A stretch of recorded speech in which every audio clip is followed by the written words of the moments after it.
It's time to start the program. It's time to earn our pay.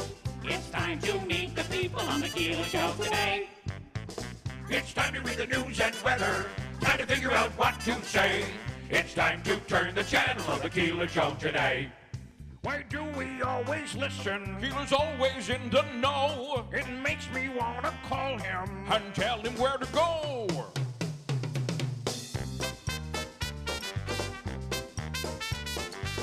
And now let's get things started.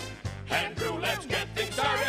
It's time to get things started. On the most sensational, inspirational, celebrational, Keelerational. This is what we call the Keeler Show.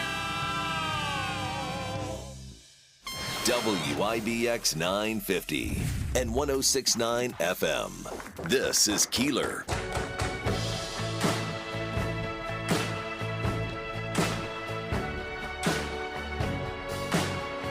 Well, they weren't lying about the ice on the windshield this morning. It is crisp and cool out there. Maybe the coldest day we've had since, since fall. This is fall, right? Well, this is fall, but no, I It's think chilly. you might be right. We might be the lowest temperature that we've been at since, February or March? Well, or probably March or April, May, that area. Yeah. I'm sure we had an overnight that was sub 30. Good morning, Christine Bellino. Good morning. It is Friday, and there is so much to squeeze in today, including comedians from Fat Cats Comedy Club will be in studio this morning. We'll talk about that. Got a great lineup of shows this weekend. We'll give you a chance to win some tickets. There's a show tonight and 2 shows tomorrow night. Of course, they do shows every weekend. We have the comedians on in our studio on Friday mornings. The guy last weekend was really good. He had some great stories about, just his touring with George Carlin was quite amazing. It really was, yeah. And some great stories to go along with it. So, not to look back to last week, but you bring in really great known acts who have I was going to say comedian, who have performed all over the country and for many years. So. Yeah, I mean, these a lot are of great shows over there. These are amazing, amazingly funny people that will be in studio from time to time as well, and I'm excited about that. Let's see. Yesterday in Syracuse, boy, traffic was backed up if you had to go to Syracuse.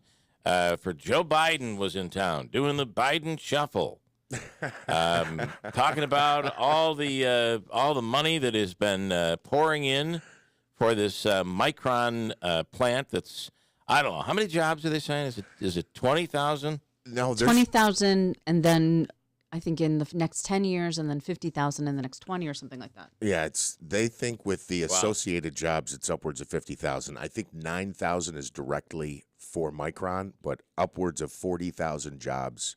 What do they say, like supporting jobs?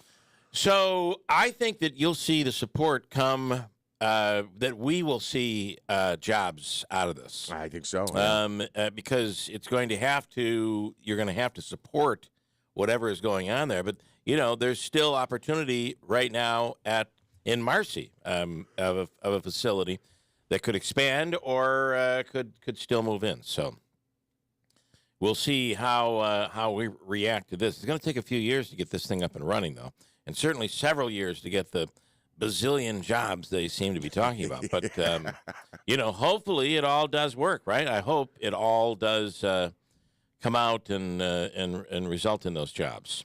Yeah, I completely agree. And it seems like, you don't want to put the cart too far in front of the horse because you want to have all the jobs. But, I mean, the fact that New York State, the amount of criticism the state gets for taxes and everything, I'm just surprised at the major chip announcements that have been in New York State because, you would think that maybe they'd look someplace else, but it's great news that they're here. They're getting quite a tax break deal. Oh, sure, but that would happen anywhere, wouldn't it? It would. I mean, and so what it does is it kind of nullifies the expenses of doing business in New York, and I think they kind of play state after state, and they play each state against each other. Mm-hmm. But in this case, Syracuse winning yesterday. Chuck Schumer got caught whispering to Joe Biden with a hot mic, and he didn't know it. So basically what Schumer said, they were on the tarmac. Biden was getting off Air Force One, and Schumer talking about the debate with Dr. Oz and the stroke victim. Fetterman. His quote was, "Well, it looks like the debate didn't hurt us that badly last night." And he must be referring to polling that's been done since then that shows that nobody really lost any support, which is kind of what we talked about yesterday, that there'll be a sympathy vote there. There will be people are really dug in on their side anyway. So it's hard to get people to change their minds at this point. Yeah, and I would say, too, like, for the people in that community, whether you're Democrat or Republican, to have two candidates running in the race, and then all of a sudden at the end to have them drop out, I mean, does that mean that everyone in that community has to vote for the remaining party? Right. There's some, there's, as a matter of fact, at that... they're not going to change their beliefs. Correct. Just like that. And Biden kind of blurted out, and there's audio of this, of him saying the guy's wife's name is actually Giselle, just like Tom Brady. Yeah. Right, because that Giselle's been in the news enough. And he said, Giselle, you're going to make a great U.S. Senator. She's not running. But I think we all know what's going to happen, right? I mean, that's the kind of the implication, especially when the president's kind of accidentally blurting it out. But, I mean, I don't know. Well, it's interesting. Fox News has a story this morning saying about President Biden's daily gaffe average. It's up based on previous presidents. But for Biden, it seems to be just the apropos, right? Yeah. Biden is well known for his gaffes. But Fox News says that Biden is hitting 8-10. That's pretty good. If you were a baseball player and you're hitting 8 out of 10 balls, that's pretty good. And getting hits, 8-10 is his gaffe average from September 26th to October 24th, committing at least 17 gaffes in the midst of those days. So no need to worry. Fox is keeping track of Biden's gaffes. We need to remember, though, that people did the same thing with Ronald Reagan when Reagan was president, that they worried that he was being forgetful and that he was, and we learned we learned later that he was. Right. But he's still thought of today as, a president who has very little equal when it comes to his charisma and his ability to lead the country. Now, that is true. However, would you agree that really didn't come until the end of Reagan's second term? Really, the second half of his second term is when we started seeing the effects of maybe he was starting to age and he wasn't as sharp as he used to be. First term, I don't really feel like that was an issue. Although I do remember the time that he was joking, but he was just joking. He was on a hot mic, didn't realize it, and said, "Bam! We've just bombed Russia, Right. or the Soviet Union at the time." Right. But would you agree though that came towards the end? I mean, Biden's midway through his first term. First term, right. I know that there was speculation on the Democratic side. I cannot remember if. Well, he was the oldest. I think at the time he may have been the oldest president that we had. He was. Yeah. Yeah. And everyone said that he was very thoughtful. And his critics said that instead of being thoughtful, he was taking his time processing things because he didn't want to make that gaffe. So, he was a professional actor. Well, and you would be having many Republicans and conservatives out there today rolling in their graves, those who are dead, those who are alive, jumping into a grave, that you're making a comparison of Ronald Reagan and Joe Biden. I'm not. I'm really not. I'm just making a comparison of the critiques of them. Very understood. I've never heard that before. Rolling in their graves and jumping in their graves. They're Republicans, conservatives right now are like jumping in. That's it. I've had enough. Bring on the dirt. I'm done with this. After that, Christine. Let's see. We've been looking at the Powerball. It's going to be over $800 million tomorrow night. And somewhere in New York State, on Wednesday night, there was $1 million ticket sold. So they had everything. What would that be? Everything but the Powerball? Is that $1 million? I don't know. I'm checking. I've looked before. There's some formula. I can't remember. So Wednesday's Powerball drawing, there was 19, 36, 37, 46, 56, and the Powerball was 24. Power play was 2 times. Double play winning numbers, which I don't think we do in New York, so I'm not even going to do it. No one matched all 6 digits for the grand prize, which would have been $700 million. Still, 6 tickets worth $1 million were sold. 1 in California, Connecticut, Illinois, Michigan, couple in California maybe, and 1 in New York. The state's sole $1 million ticket was sold, are you ready, at Cumberland Farms in Orange County. So in the town of Chester, that would be in Brian Miller's current assembly district, all the way down into Orange County.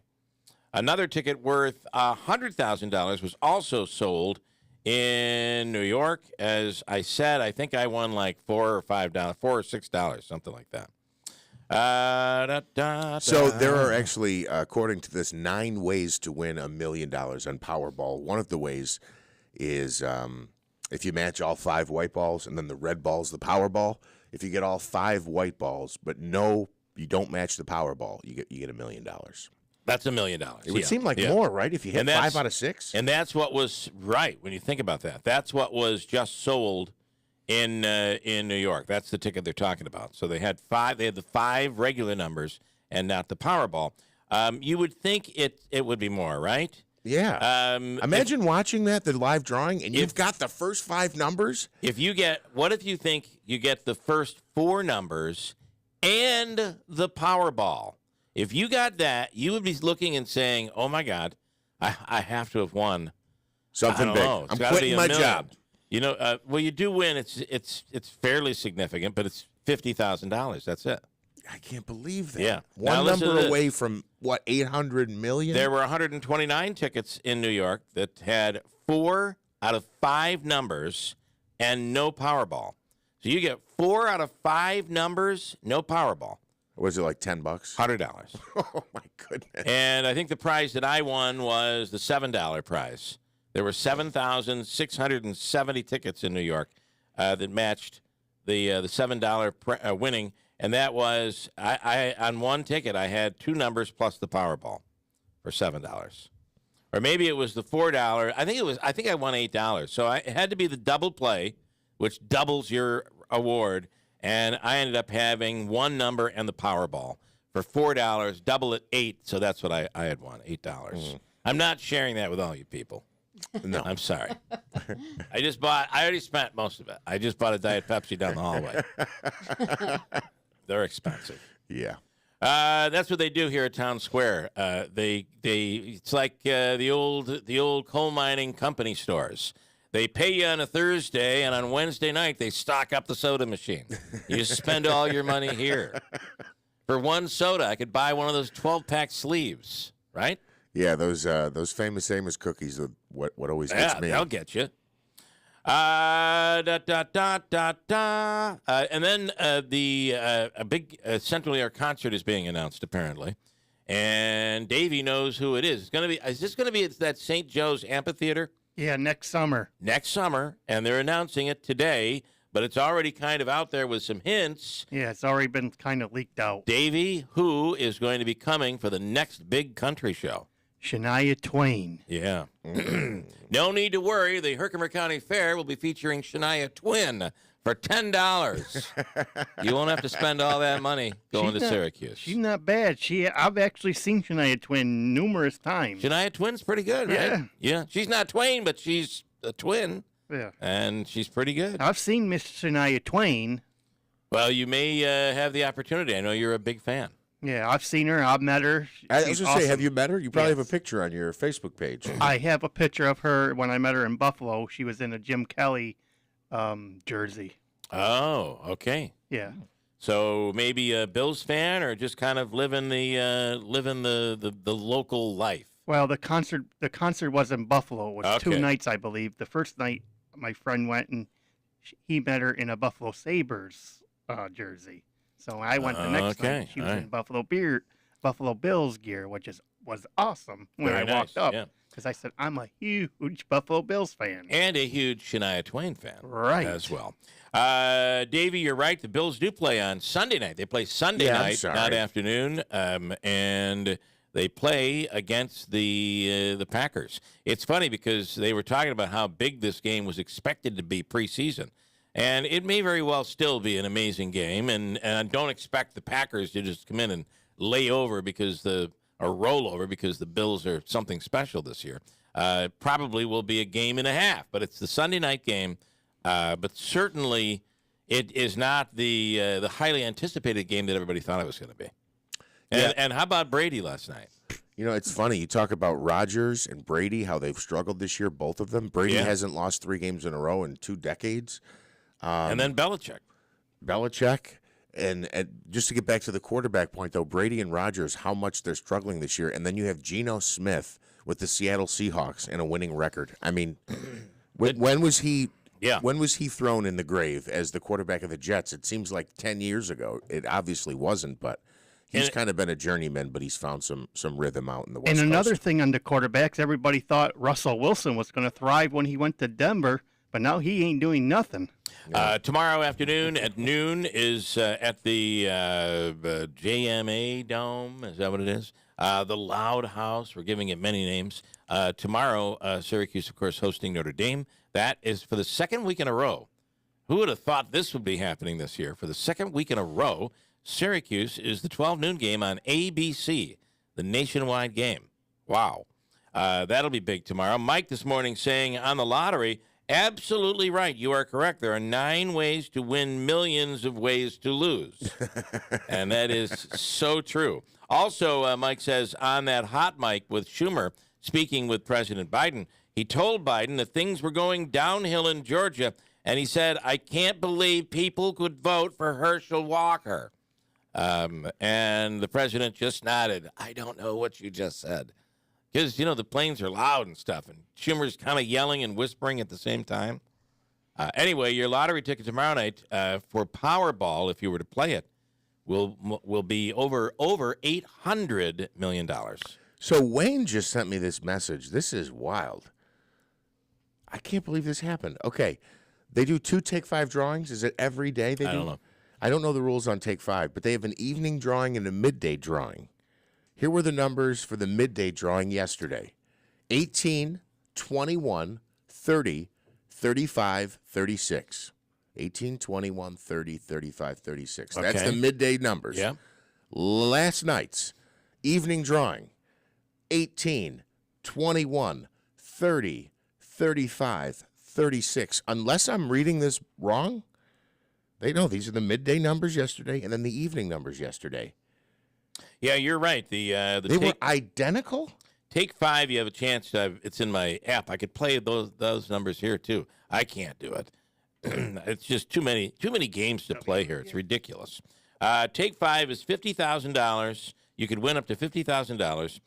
There's a game played at 2:30 p.m. and another Take 5 played for $50,000 at 10:30 p.m.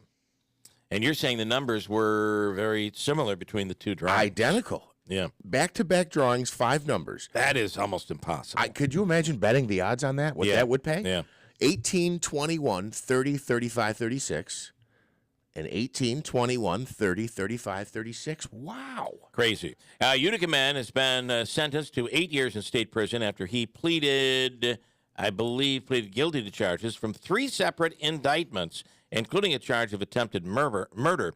This is the story of Jahari Brown receiving multiple sentences in Oneida County Court on yesterday, ranging from an intermediate sentence or an indeterminate sentence, sorry about that, of 1 1/3 to 4 years in prison to an 18-year sentence, all which will be served concurrently. His sentences also amount to 5 years post-release supervision. My sentences amount to usually 2 or 3 errors per. The first, filed on July 9th of 2021, he was charged, along with another individual, of 2nd and 3rd degree criminal possession of a weapon and of a firearm, all felonies. The second, filed on the 20th of January in 2022, charged him and a different individual with 2nd degree criminal possession of a weapon and other charges. And the third, filed on March 25th, charged Brown with 2nd degree attempted murder, 1st and 2nd degree criminal use of a firearm, etc.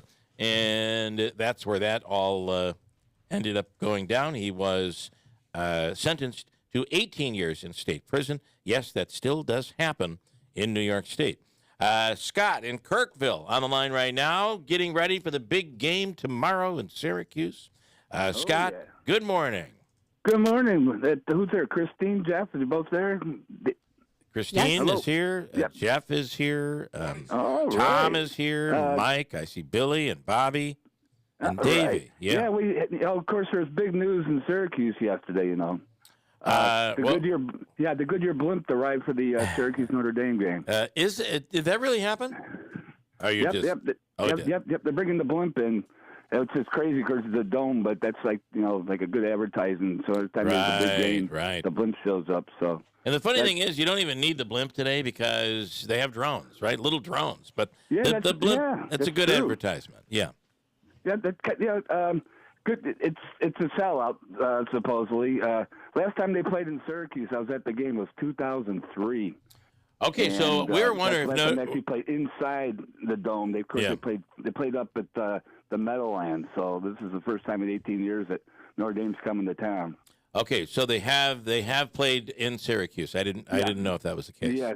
It was actually on my birthday, December 6th, and I remember it because we had a freak snowstorm right the morning before the game was, and so everybody was trying to tailgate and never seen plows plowing out parking lots the same day as a football game. Of course, basketball you kind of have it all the time. Right.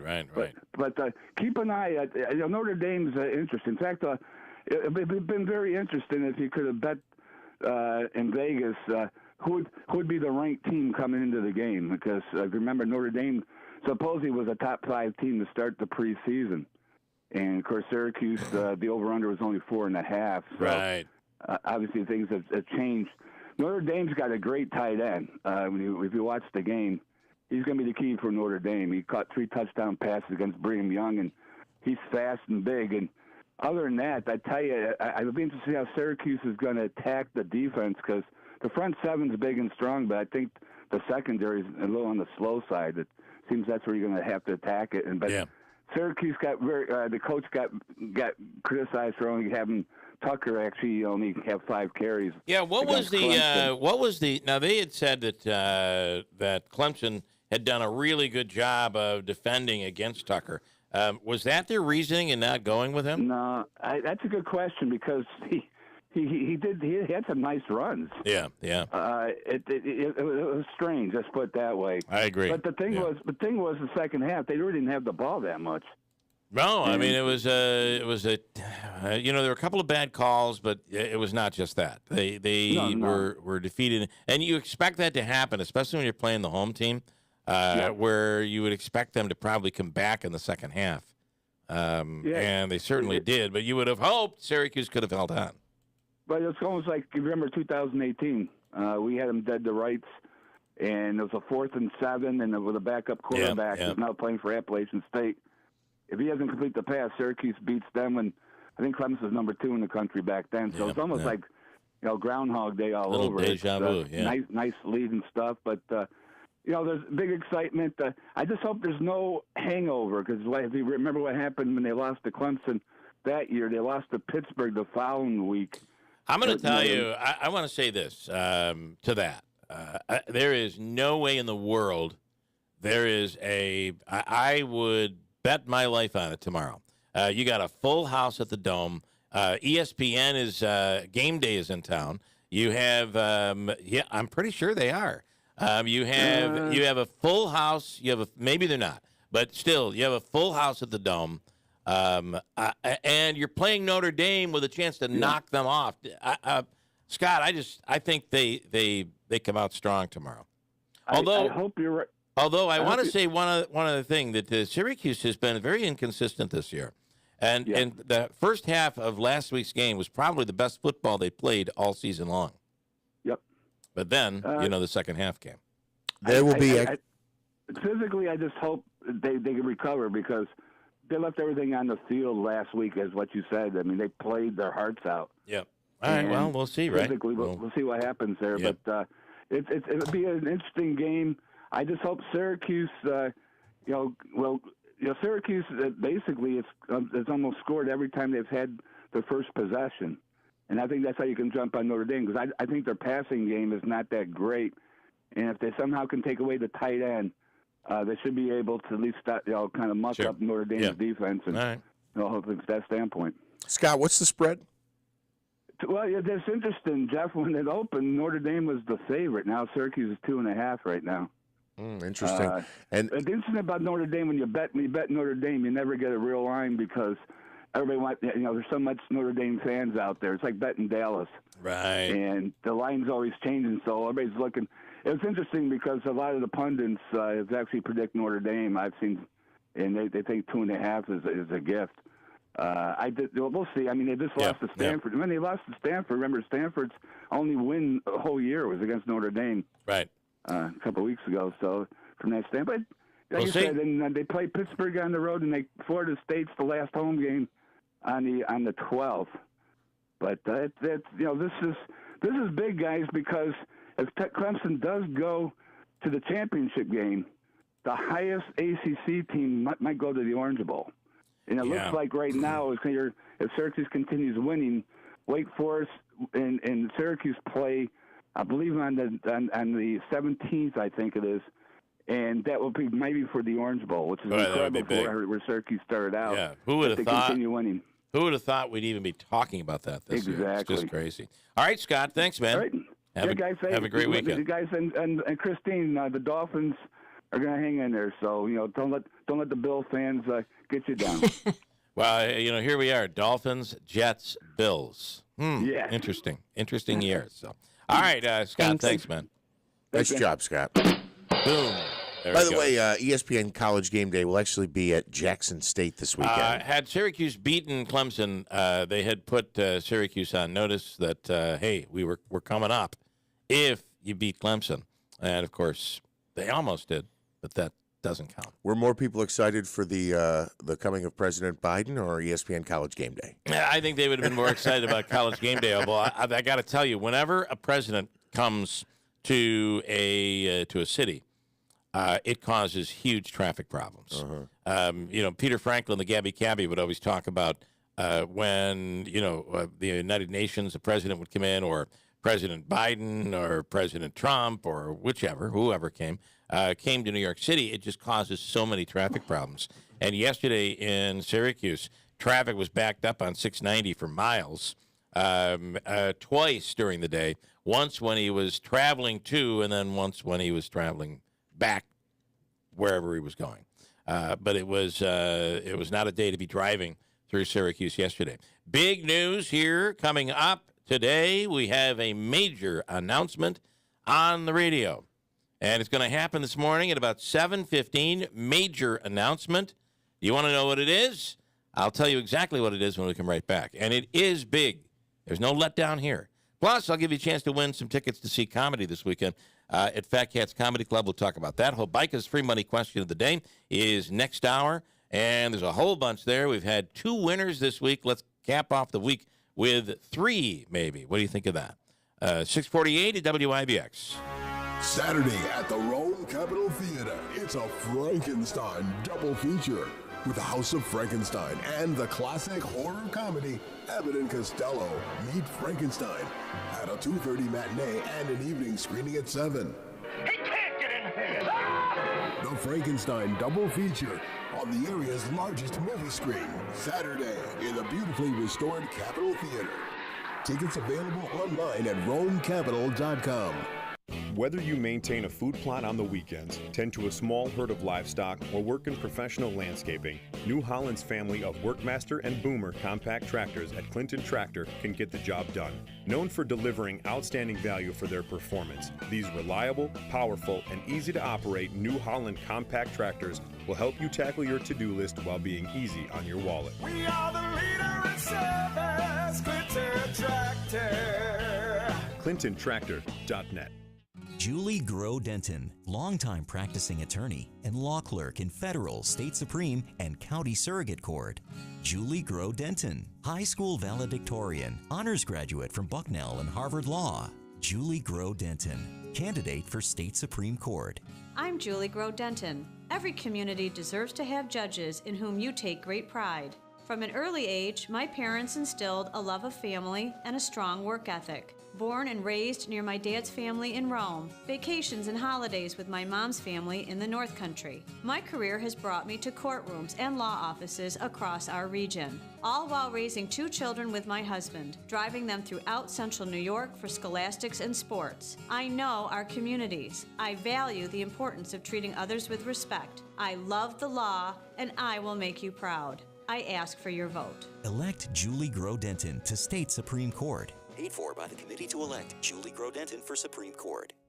Prescription products require an online consultation with a healthcare provider who will determine if a prescription is appropriate. Restrictions apply. See website for full details and important safety information. Subscription required. Refund available for 60 days after purchase. Hey guys, did you know there's a generic form of Viagra that works just the same but is 90% cheaper? And you can get it online? Just go to 4hims.com/radio. You'll get a free medical consultation, discreet shipping if prescribed, a 100% online process, and trusted generic alternatives to the biggest brands at 90% off. That's right, get generic for Viagra, the same active ingredient as brand name Viagra, but 90% cheaper. It's the same medication you get from your doctor, but with zero copay, no expensive appointments, and no awkward face-to-face conversations. Results are guaranteed or your money back. To start your free online visit, you need to go to this exclusive address, 4hims.com/radio. That's 4hims.com/radio for your free online visit. FORHIMS.com/RADIO.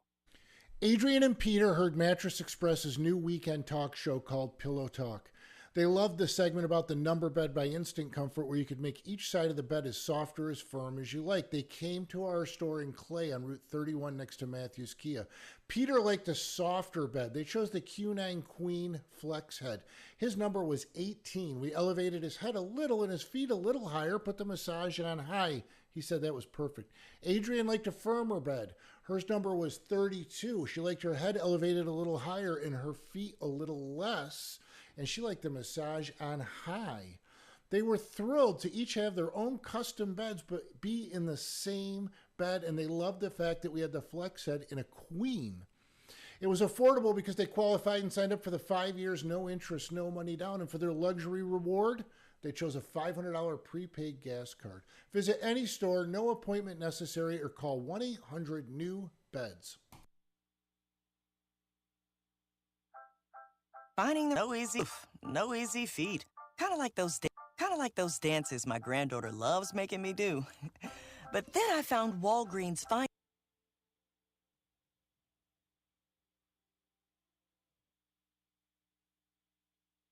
I found plans with low-cost copays.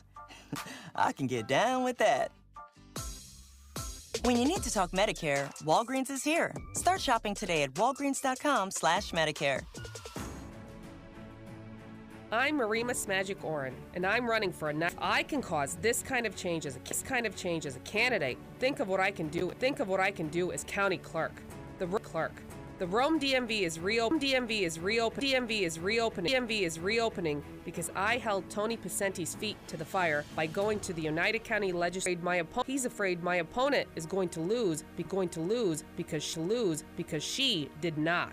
Picenti tried to close the Rome DMV in 2012 and has been choking it ever since. A leopard never changes its spots. The truth is that after the election, I won't let that happen. I won't stop fighting for Rome. If Mary Finnegan is elected, she will be Picenti's puppet. Unlike Mary Finnegan and the rest of the Oneida County establishment, I put people over politics. That's why the Friends of Marima Smagic Oren paid for this message.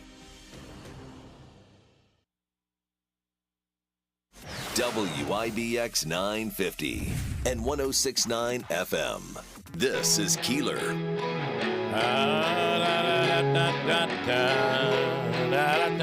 It's Friday. You got to be happy. Aren't you happy, Davey? Be happy. It's Friday. Yeah, Hold on. Friday. There's ice on the windshield. It's Friday. It's Friday. No mojo, though. You don't have any mojo. What is going on? What in the world of ladies has happened to you? No mojo. Oh, boy. I'm just Can we do anything to spice you up, Davey? No, thank you. You got some real opportunity this weekend. Syracuse playing Notre Dame. Right. You're worried about that. And then the Bills on Sunday night. Right. Still no mojo. Right. You want to talk it out? No, thank you. All right. We're here for you. You can ask us any question, and we'll know the answer. Speaking of we were talking about the Bills. I know we're going to get probably people saying, you talk too many sports, but did you see that the Bills released the design of the new stadium yesterday? They did. They did a mock-up yeah, it looked design. pretty impressive. Yeah. You know who has the best, is it, I guess it would be baseball, right? Or was it football? It's in Tampa Bay.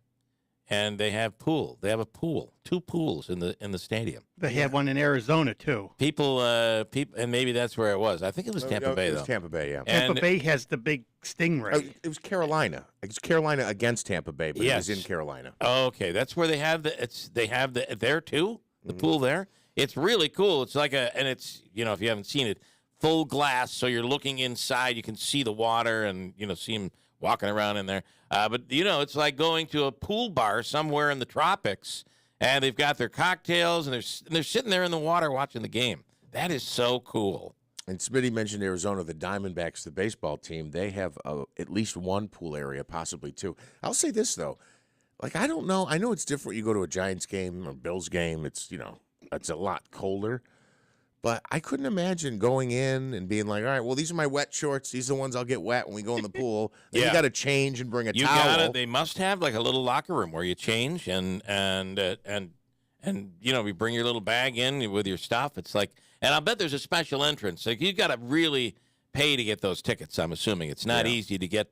They're only going to sell so many, but you're bringing your bathing suit with you. Yeah, and you also have to be confident, right? You got to be somewhat confident in your physique. But I was looking at that pool. There was not there was abnormal confidence. I'm just going to say that. Imagine with some of these guys. Imagine if the Yankees played Arizona that week. That Aaron Judge hit number 62. Yeah, and the ball went into the pool. How many spectators would jump over? Oh, they'd be and jump into the pool, jumping in the water to get the ball. Yeah, that'd be really something. Anyway, that was pretty cool. So there's a lot of stuff out there, Davey. And you're going to the Notre Dame game tomorrow. Yes. So get some mojo. Okay. A lot of ladies out there in Syracuse looking for a guy like you. They'll be like, what do you do? You work in radio. And do your own show at the same time? Wow. I'm saying, time for mojo, man. Mojo Man. I think there's a song out there for you. And here's our big announcement. Major announcement. Actually, I'm announcing the announcement. I'm not telling you what I'm going to announce. I'm going to tell you the topic. Do you understand? I'm not. What I'm trying to say is I'm not making the announcement right now. I'm announcing that there's going to be an announcement. Does that make any sense? It does. Here's the big announcement. We're going to get the latest information on that 5-8-12 intersection, off-ramp, on-ramp, to Route 8, to 840, to Hartford, to whatever. We're going to get the details from none other this morning, none other than the guy who said he wasn't going to give us information anymore, Jim Piccola. Very excited to have Jim on this morning. We should make a sign before he comes in that says no U-turns, because he's totally turned around on this. He's turned around. He's come back to give us the information that we're looking for. And I got to tell you, they have to be close to opening that thing. They got to be close because they're paving, they're doing the landscaping, they're putting the lines on the ramps and everything. They got to be very close. Oh, maybe. You're thinking it's not going to be done until next year. Yeah, I guess maybe. I'm trying. It's next year now, man. Yeah, this maybe thing's that been going happens. on forever, Yeah. and all you remember is, it'll be done next year, and you're like, wow, I got to wait that long. But we're here. It's next year. You know, it's funny because I do think sometimes about these projects, whether it's the hospital or Nexus or, revamping Adirondack Bank Center, the redesign of traffic. It's next year for Nexus. Yeah. We're here.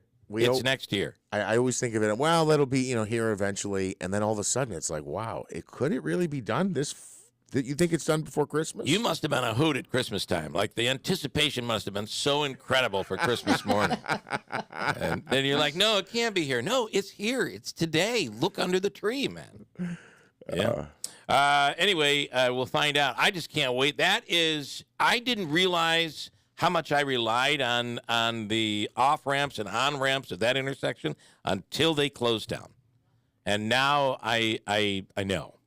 I rely on it a lot, and you'll be even today after not being able to rely on it. You drive over there and you're like, oh, I'll cut over. Oh, wait a minute, I can't do that. So I'm driving down, getting off at Home Depot, coming in, flipping around, and going back. That is coming to an end, and we'll find out what the date is. Coming up with Jim Piccola on WIBX. From the Excellus Blue Cross Blue Shield Studio, WIBX 950 Utica Road, W295DI Utica Road, your news, talk, and sports leader, Town Square Media Station. The bird has been freed. I'm Dave Anthony, Fox News. Elon Musk tweeted that as he took over the social media company. Musk started his takeover of the company by firing Chief Executive Parag Agrawal, along with Twitter's Chief Financial Officer and top legal executive. Musk has pledged to emphasize free speech. He'll also need to satisfy advertisers. Twitter relies heavily on digital advertising. The merger will leave the company dealing with more debt. That's Fox's Ginny Casola. 11 days before Election Day, nearly 12 million Americans have already voted early, and Democrats are turning to former President Obama. He'll campaign in several battleground states in the coming days. He can rally the base, he can raise money, and that's what Democrats are obviously hoping for because they need all the help they can get, especially in places like Georgia, where he'll be stumping later today for Stacey Abrams and Raphael Warnock and others in the hopes of helping the Democrats avoid a red tsunami in less than 2 weeks. That's Fox's Kevin Corke. The Senate's Democratic leader is worried about Georgia. Chuck Schumer caught on a hot mic telling President Biden at an airport in New York they're in danger in that state as Republican Herschel Walker tries to unseat Senator Raphael Warnock in Georgia. In Syracuse, New York, the president said the economy's recovering after a return to growth last quarter. A lot of families, things are still tough. But there's some bright spots out there where America is reasserting itself. Touting a new semiconductor manufacturing plant.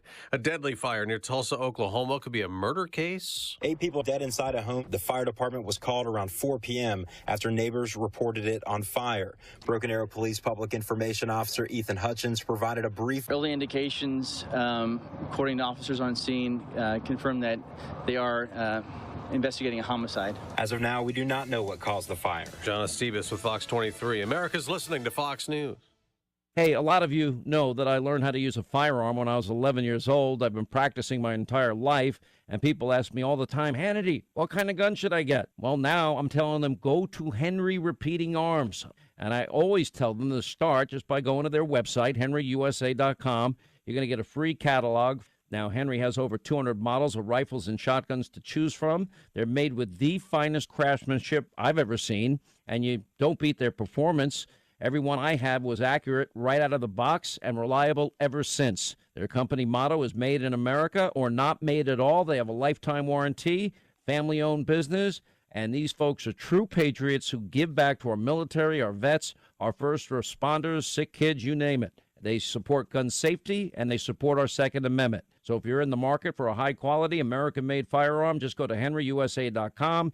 You get their free catalog, list of dealers, and free decals, henryusa.com. You'll love this company. Good Friday morning. It is October 28th. WIBX First News with Keeler in the morning news time is 7:03. Your news is brought to you by GPO. It is Member Appreciation Month, and GPO says thank you to all of its members. See all the great things they have to offer at gpofcu.com. 30 degrees right now. We'll have your full forecast coming up in just a few minutes, and you do want to give a few extra minutes to yourself this morning to scrape off that ice on your windshield. A Utica man facing years in jail after being found guilty of multiple crimes this year. Jahari Brown was convicted in court yesterday. 19 upstate New York school districts are getting busloads of federal money to buy all new electric school buses. U.S. Senator Chuck Schumer announcing a total of $50 million in funding for the purchase of 130 low and zero emissions buses for upstate district. Some money was included in the bipartisan Infrastructure Investment and Jobs Act signed by President Biden nearly a year ago. Among those districts receiving grants of $1 million or more are Adirondack and Fabius Pompeii. You can see all the districts included in this round of funding at WIBX950.com. Whitesboro police still attempting to locate a 15-year-old who may be missing. Police say 15-year-old Alani Panetto left her home in Whitesboro and has not been seen since. Police not saying when the teen left her home or how long she's been missing. State police continuing their search for a Massachusetts man who was last seen on a boat launch in the Mohawk Valley. Frederick Mayock was last seen Saturday afternoon putting together a kayak in Otsego County. Police say the kayak and some of Mayock's personal items were later found, but the 47-year-old from Springfield, Massachusetts has not been seen since. The lake is located about 15 miles south of Herkimer. The president finishing up his first trip to Syracuse since becoming commander-in-chief last year. Yesterday, President Biden spoke at Onondaga Community College, where he praised Micron Technology's decision to invest in Central New York. Micron is planning to build a brand new computer chip fabrication plant at the White Creek Commerce Park in Clay. Construction is expected to begin in 2024. The hope is that production will begin in 2026. Investigation is underway into what caused a house fire in Syracuse that left one person dead. Crews were called to battle the blaze yesterday, and when they arrived, the front of the home was already engulfed in flames. The victim was found inside the home and taken to the hospital, where the victim was later pronounced dead. No other injuries were reported, the identity not yet being released. The latest data from the state shows there's been a decline in the spread of COVID-19 in Central New York. The 7-day average infection rate now sits at 7.08%. With a lot of people heading out to celebrate Halloween over the next few days, police will be keeping a close eye out for impaired drivers. Increased patrols will be on the roads from today through Tuesday, November 1st. And the early voting period gets underway in New York tomorrow. The state attorney general's office says the election protection hotline will be up and running. That hotline can be reached by calling 866-390-2992. It will also be available for people online. And lottery players across the state are hoping that luck will be on their side. Because no one matched all 6 winning numbers yesterday, the prize up for grabs tomorrow night will be at least $800 million. Your WIBX Weather Center forecast is brought to you by Harley-Davidson of Utica. Mostly sunny today, the high near 55 degrees. Clear skies tonight with a low around 32. That's freezing. Saturday, sunny skies with a high near 61. Clear skies Saturday night with a low around 33. Mostly sunny on Sunday, the high near 63. A slight chance of showers Sunday night. Mostly cloudy with a low around 45. And we'll see a slight chance of showers Monday morning. Mostly cloudy with a high near 63 degrees. Your temperature is brought to you by Cliff's Local Market. They keep you going. 30 degrees right now. WIBX News Time is 7:07. Here's Jeff Manaski with sports. All right, thank you, Christine. Thursday Night Football last night on WIBX. A comeback win for Baltimore. They've choked away a few games, but this time it was Tom Brady choking it away. 27-22 for the Ravens. For the first time in 2 decades, Tom Brady has lost 3 straight games. Coverage of last night's game on the radio here, brought to you by Tri-County Heating and Air Conditioning. Coming up this weekend, the New York Football Giants hit the left coast. They'll visit the Seattle Seahawks for a 4:25 kickoff. The New York Jets are home to take on the New England Patriots, and the Bills, I apologize, I said they were on a bye. They're home hosting the Green Bay Packers. It's Sunday Night Football, and our coverage of Sunday Night Football on WIBX will begin at 7:30 Sunday night. So you can catch the Bills here. Also, another NFL Europe game coming up this weekend. We'll have coverage for beginning of that game on Sunday morning at 9 a.m. as it's Denver and Jacksonville. 4 international games this year for the NFL. Yeah, and these games all sell out when they go overseas. It's a big thing. Matter of fact, you were over there when the Giants and Packers played. Yeah, I was there, and I would say that it was really kind of cool because the week that we were there all week long, there was a bar that had been taken over by Giants fans, and there was a huge Giants. I sent you a picture of it. Yeah, a huge Giants banner out, and they were partying like American football people. It was like happy hour, first thing in the morning, all weekend long, and man, after the game on Sunday, it was pretty wild there. Meanwhile, the Packers fans outnumbered Giants fans 2-1, as far as I could see, and they were moping in their warm beer on Sunday afternoon. Some holy cheese they had. Mm-hmm. High school football playoffs this weekend, Bill. Whitesboro is at home. They're the 2 seed in Class A. They host Auburn tonight at 6:30. Also, New Hartford, the 4 seed in Class A. They'll host Corcoran coming up tonight. In Class B, Rome Free Academy is on the road. They play at Baldwinsville this evening. Proctor is home. They'll play at D'Alessandro Stadium at 1:30 tomorrow afternoon. Elsewhere, the 8-man sectional championships, New York Mills is involved, Frankfort, Schuyler, West Canada Valley, and Cooperstown as well. There's the 8-man tournament, and 8 teams in the 8-man tournament. In Class C coming up, VVS is on the road at Cazenovia, and Holland Patton plays at Bishop Ludden. The top seed in Class D is Adirondack. They will host Marcellus. Hockey action this weekend. The Utica University Pioneers are on the road. They open up the season at Adrian tonight and tomorrow, and then Utica plays at Stevenson next weekend as well. Their home opener won't come until November 12th when the Pioneers host Chatham University. The Utica Comets at the Adirondack Bank Center tonight and tomorrow. The Cleveland Monsters come to town tonight, and Utica will host the Toronto Marlies at the Bank coming up tomorrow. So much sports to get. I almost feel like there's more sports stories than headlines. Yeah, I mean, it's a busy time. I didn't even mention Syracuse. Of course, Syracuse, we've been talking about that all morning at home. You mentioned the World Series starting tonight. The World Series starts tonight. There's actually 3. You got NASCAR playoffs tonight. That's about to wrap up. Big pitch game at Props tonight. It's going to be big. It's going to be huge. Okay, we were just talking about the game in London, and the big thing there, we have we have school shooting scares called in, shutting down schools. That's our fad in America right now. But in London, the big fad is, Christine, they're protesting by going into museums like the National Museum, and they're doing things like throwing soup and stuff onto these legendary paintings. Now, doesn't make any sense to me. It doesn't. And what do you hear what this person did? A Chinese climate activist. I'm sorry. I can't read today, just for the record. I think I'm going to have to go to that next step of enlarging the font on my computer.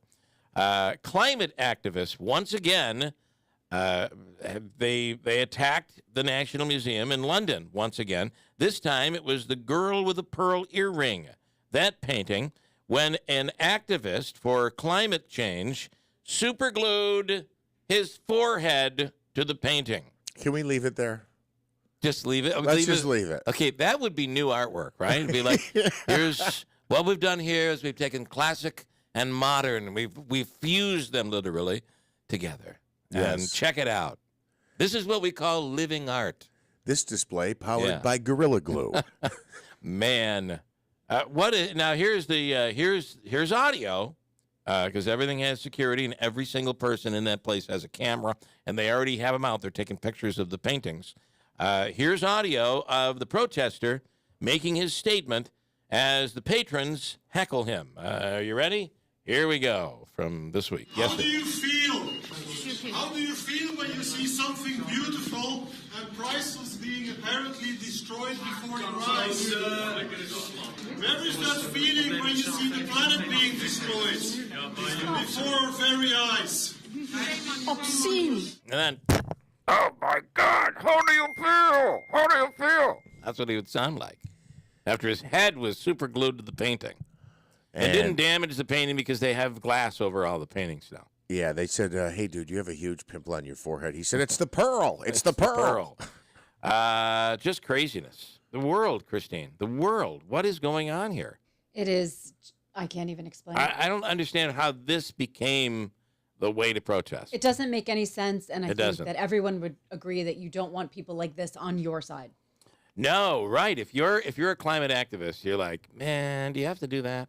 Right. Why are you doing that? You look stupid. And what they're trying to say is we're protecting and cherishing this artwork, but we're allowing the world to decay through climate change and all of that. That's what they're trying to claim. You guys think that his buddies, his fellow protest buddies, were like, come on, man, the super glue forehead thing again? Yeah. Couldn't you just buy an Impossible Burger?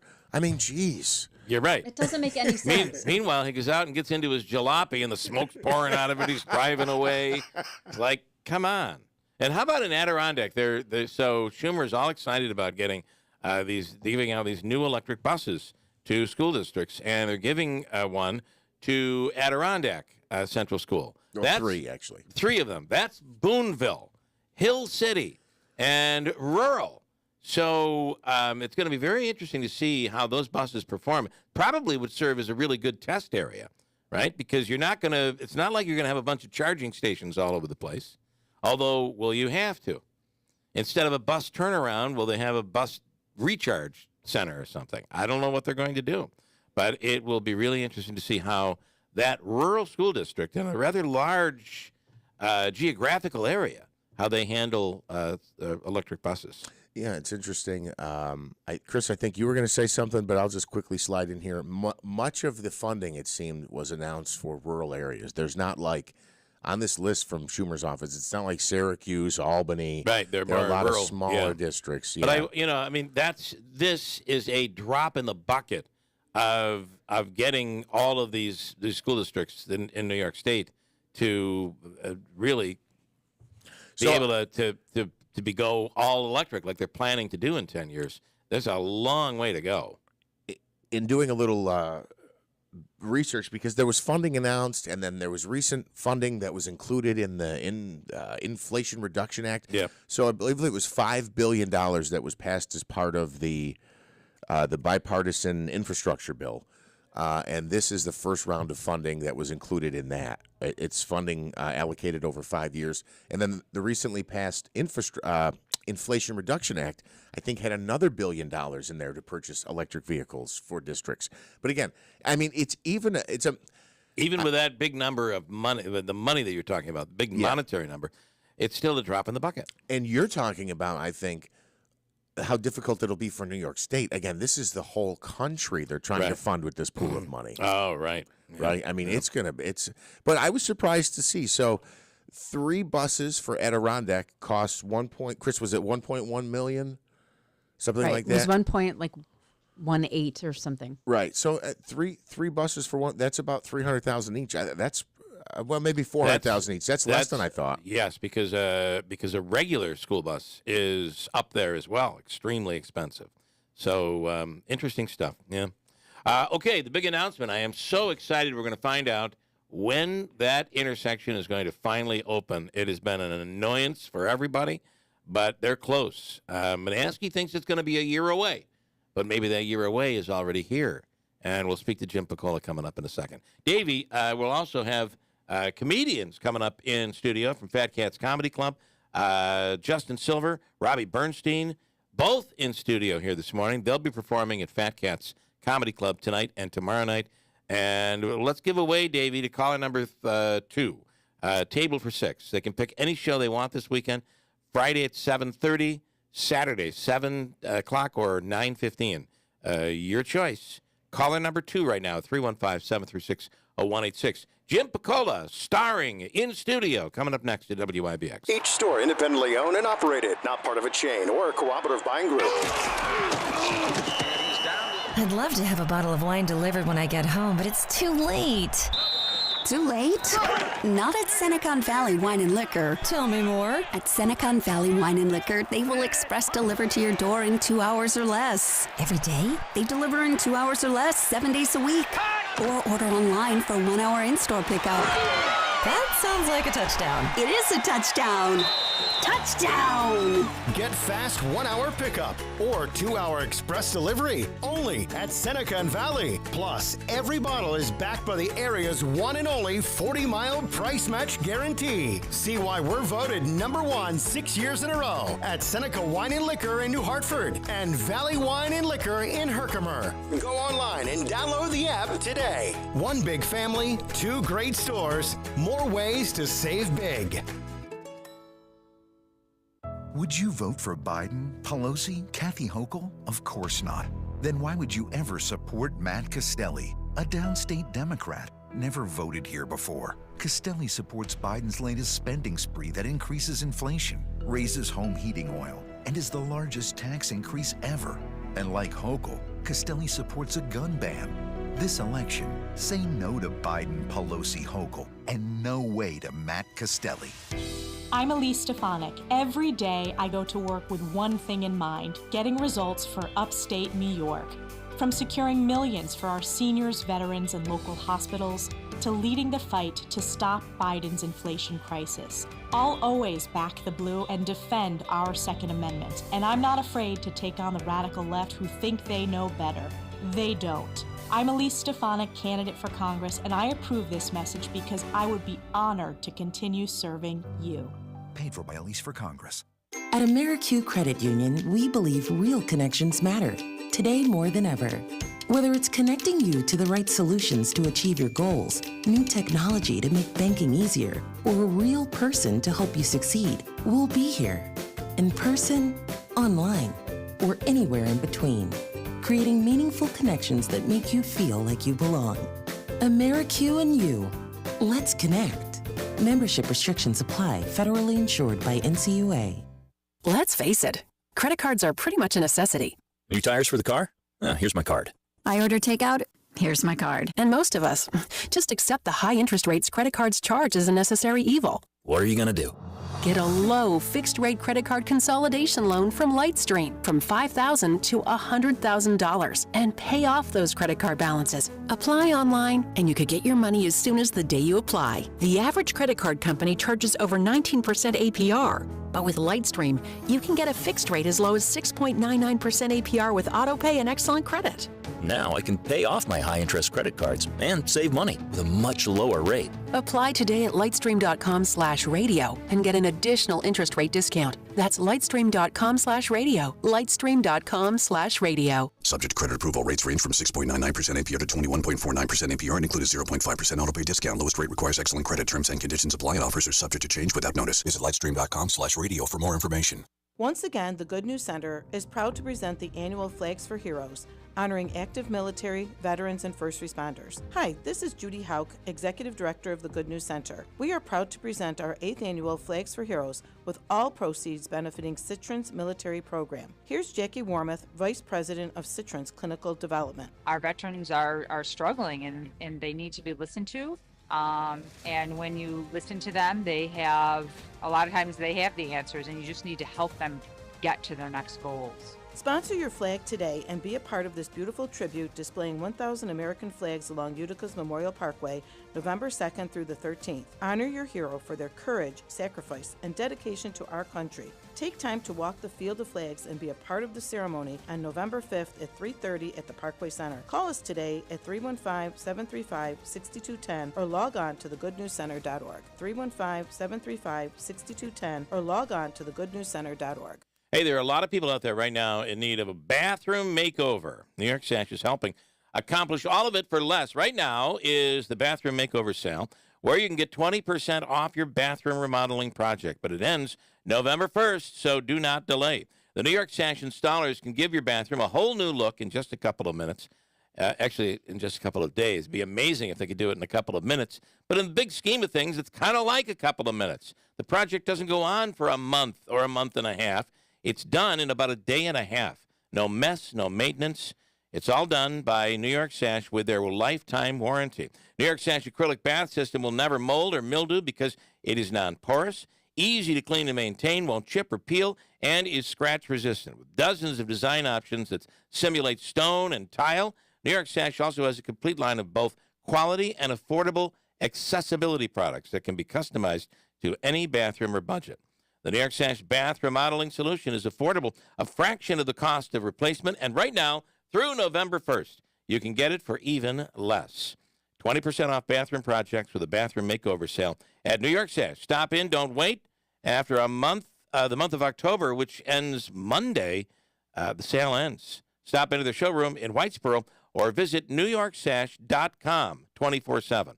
The showroom is open today, tomorrow, and Monday for this sale. WIBX 950 and 106.9 FM. This is Keeler. Okay. All right, here we go with Jim Piccola, who is in studio, and he's introducing the replacement of a replacement. Good morning, James. Good morning. Good morning. So, introduce us. This is someone that is brand new here. Yeah. Her name is Heather Tehan, and she will be stepping as the Public Information Officer for Region 2 DOT. Okay. Hello, Heather. Hello. Good morning. Happy to be here. Are you of the Tehan family that's from here or the one that isn't? Okay. Well, my husband's family is definitely from here. Okay. All right. Cool. Awesome. All right. So, welcome. And, you can tell this is a tough job because the replacement's already gone. You have a new replacement, Jim. I mean, your shoes are very big and hard to fill. Well, thank you. All right. Let's talk about, Manasky and I are kind of going back and forth on this. He's saying, no, this bridge isn't going to be done until next year. And I'm saying it's next year right now. It looks like you're pretty close to done. What's the situation of the 5, 8, 12 intersection over there? Yeah, next year. No. It is next year. We Just are next kidding. year. Yeah. It was with the comedians. That's right. That was good. Yeah. They're calling you the bridge guy. So the bridge guy. Yeah. They got to follow the bridge guy. Yeah. Yeah. You're going to look in that fat cat. That's what who she's replacing said, right? I got to follow the bridge guy. Great. No, it will be done this year. Okay. Hopefully, we're scheduled within the next maybe 2 weeks to have everything. It looks like it's really close. That close. Yeah. Yep. So what are they? I'm I drive by there every day, so I'm a bit on the curious side. Are they, because they're doing digging? Is that landscaping to prevent flooding? Are they still trying to get rid of the gas spill that occurred there when that tractor trailer went over? What are they doing? No, that's a waste area there. So, and they're cleaning those gores up right now. Okay. And like I said, they stockpiled a lot of stuff during the project there, and now they're cleaning all that off. Okay. So that's going to go on for, like I said, the next couple of weeks here. And like I said, we're working right now to get a subcontractor. This is one of the things that happens on all our projects throughout the state and probably everywhere, and especially in the Northeast. You got all these subcontractors that have specific stuff that they do, like striping, pavement markings, and stuff like that. Everybody wants them because it's getting close. So scheduling them to come in on Monday, Tuesday next week, weather permitting again, and we have another contractor coming in to do the remaining signs. So like I said, we're real close, and within the next couple of weeks, we should have everything open, and I'm sure everybody's going to be very happy with that. I have to say, you and I know the comics in the room are like, you guys are way too excited over a bridge. No, you don't understand. It is a major inconvenience, and you don't realize how much you rely on those ramps to go. That's a pretty important area. So having that back open is a big deal. Absolutely, and we really do appreciate everyone's patience with that. But again, it's not only patience. You just started. But again, it's all for the safety of the traveling public and the people that are working out there. All right. So lining of the roads, the ramps, all that stuff. Are they going to repave, or is that already in pretty good shape? It's already, it's already been Okay, paved. good. And again, we're just waiting for the final striping, and we got some signs that need to be done. So there'll be some work right to the end of the month of November, but again, everything should be open within a couple of weeks. Have you followed the advice that I gave you the last year? Was with the new signs? Did you go through with that? The yield stupid sign, right? Because people don't know what yield means. Yeah. And I think you just got to add stupid to the yield sign because people have got to wake up and understand it may mean stop if there's traffic coming. Yeah, and we see it all the time. And they're honking their horn at you, but you got a car coming. You can't drive in some of these people. Yep. Anyway, having that reopen is going to be an awesome thing. All right, we have a couple of other questions. Sure. Davey, what's the question out in Rome? What do you have? When's the 825 bridge going to open up by Griffiths? It's my understanding today, I was talking to the EIC the other day that they're going to be doing the diamond grinding on the bridge, and I'm thinking sometime next week that should be open.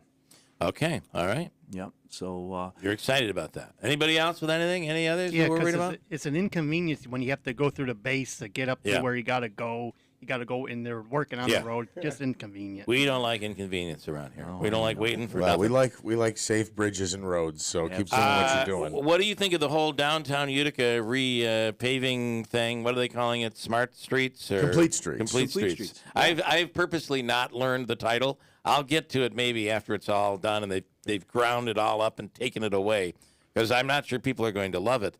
What do you think? I hear a lot of complaints. I'll read an email here in a second.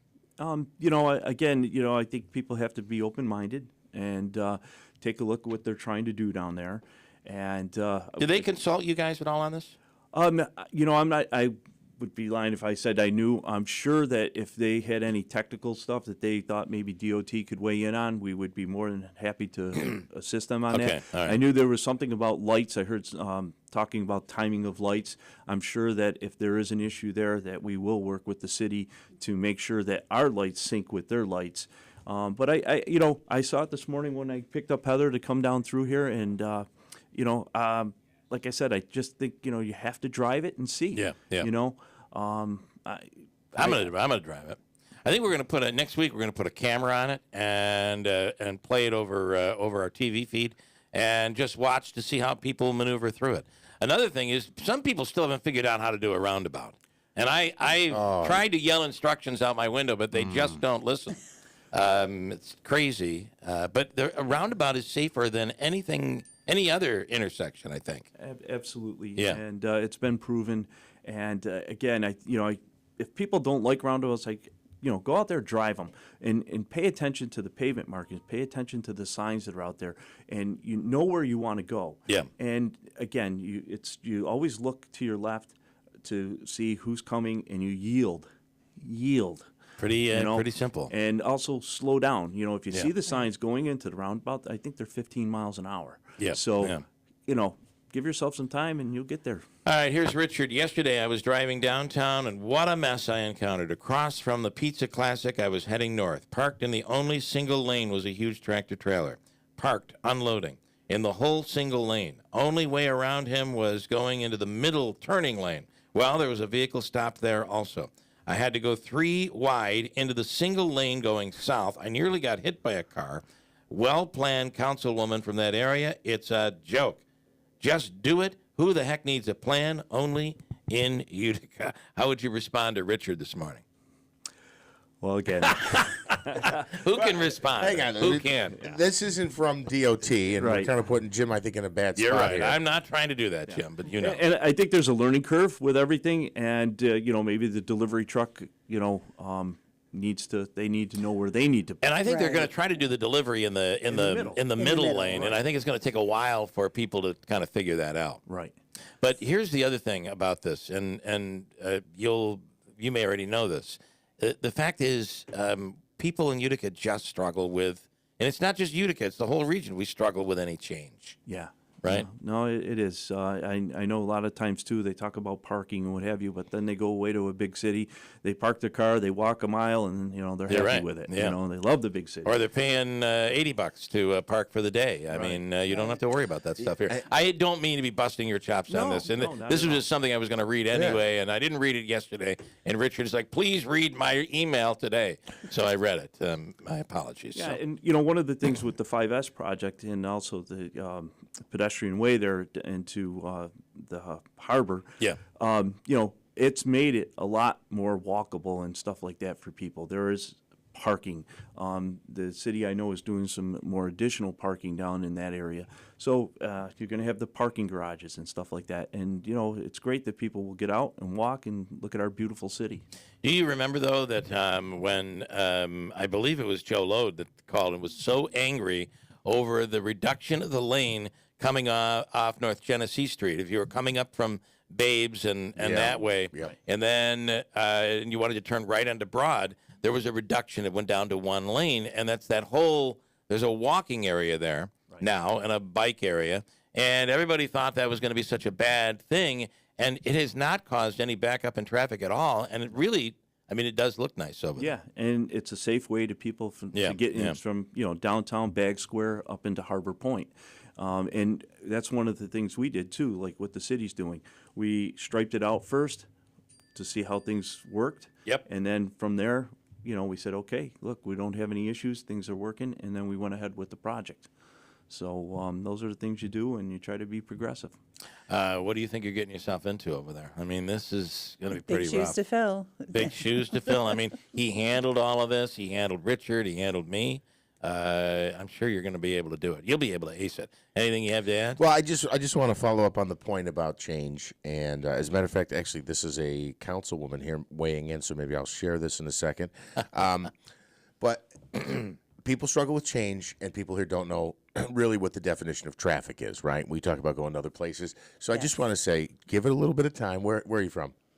I'm from North Brookfield, so well, there's a lot of traffic there. Major traffic. There's nothing more fun than doing the roundabout in Brookfield. So I guess my point being the roundabout in Brookfield, which goes around the Beaver Den, doesn't it? But I worked in Binghamton for quite some time. You did. So we had the circle, a lot of traffic. Yeah, there's a lot of issues traffic. with circles. I love Brookfield. I used to be a fan of the big fair, the Madison. Is it Madison County Fair? Madison County Fair. Yeah. Big. I played. My band played there many years ago. That's awesome. We earned $50. So my point being, you can't be in. You can be. You can be whatever you want, but. How are you in the one camp of, I don't want traffic down here. There's too many cars. I don't like this traffic with the development going on downtown, and be the same person who's like, look, my kids had to move away. There was no opportunity. Yeah. Well, because you're in a place where other people don't want to be. That's why. And the fact that there are more people here and there's more vehicles downtown is probably a good thing for everybody. Yeah. Right. And if I could, Jim, just leave you with one thing that is an easy thing for you to just comment on. It may have been 8 or 10 years ago that you were in the studio and we were talking about all the big changes that were going to be happening down there, from the 5S project to the arterial to the hospital going in and the Nexus Center, and then think of the transformation of Hotel Utica and of the former Radisson and all of what's happened on North Genesee Street. That whole area, in a matter of 10 years, has just been, whether you're talking about traffic or development, has been amazingly transformed. And we're not done yet. No, it's really quite incredible. Yeah. It's all progress. It's all progress. Yep. Yeah. Okay, anything else you want to add or you want to add? Everybody good? I do want to mention quickly that we are hiring. We are hiring for plow drivers, maintenance, and mechanic engineering positions are all available. Go to newyork.gov/DOT jobs. Right. Okay. And Councilwoman Katie Aiello says, happy to come on again for those who still have questions. She also says she's been contacting delivery trucks, letting people know that they need to use the middle lane. She said that's why it's a 90-day trial, not a 3-day trial. Okay. So we're working out the kinks here. Can you lend her one of your jackets and maybe a flag? She could be out there and a hard hat. Yeah. Let her get out there. I just got suited up with all that. All right. Well, let's get the councilwoman right out there. Yeah. Okay, guys. Thank you. Nice meeting you. And we appreciate you coming in, Jim. Yep. Thank you. Thank you so much for having us. A couple of weeks, that whole intersection, 812, 840, whatever it is, opening up finally. At 7:36, we'll do the free money question coming up. Christine with news around the corner on WIBX. Saturday at the Rome Capitol Theater, it's a Frankenstein double feature with the House of Frankenstein and the classic horror comedy Abbott and Costello Meet Frankenstein at a 2:30 matinee and an evening screening at 7. He can't get in here! The Frankenstein double feature on the area's largest movie screen, Saturday in the beautifully restored Capitol Theater. Tickets available online at RomeCapitol.com. I'm William Attar. Big truck crashes often result in serious injuries or death. After a big truck crash, call William Attar, the largest motor vehicle accident firm in the state. After a serious truck crash, call us right away so our immediate response team can preserve evidence while you focus on your family. Truck crash? Call William Attar, 315-444-4444, South State Street, Syracuse. Hey there, it's Jeff Manaski from WIBX. You know, the amount of people doing business online has skyrocketed. Are you stuck in the past and ready to move into the future? It's never been more important to make sure that your business is online. Town Square Interactive can help. Town Square Interactive can help you find more customers online and help you grow your business. The best part? It's fast, easy, and there are no contracts. If you want to find out more, just visit mylocalcustomers.com. That's mylocalcustomers.com. Welcome to Harley-Davidson of Utica. Walls of helmets up to 40% off. 25% off of all women's bling shirts. We finally got bikes in. Buy one, you get a free cruise for the month of October. And don't forget our chili cook-off, October 22nd. Welcome to Harley-Davidson of Utica. Walls of helmets up to 40% off. 25% off of all women's bling shirts. We finally got bikes in. Buy one, you get a free cruise for the month of October. And don't forget, come in and store your bike with us for the winter.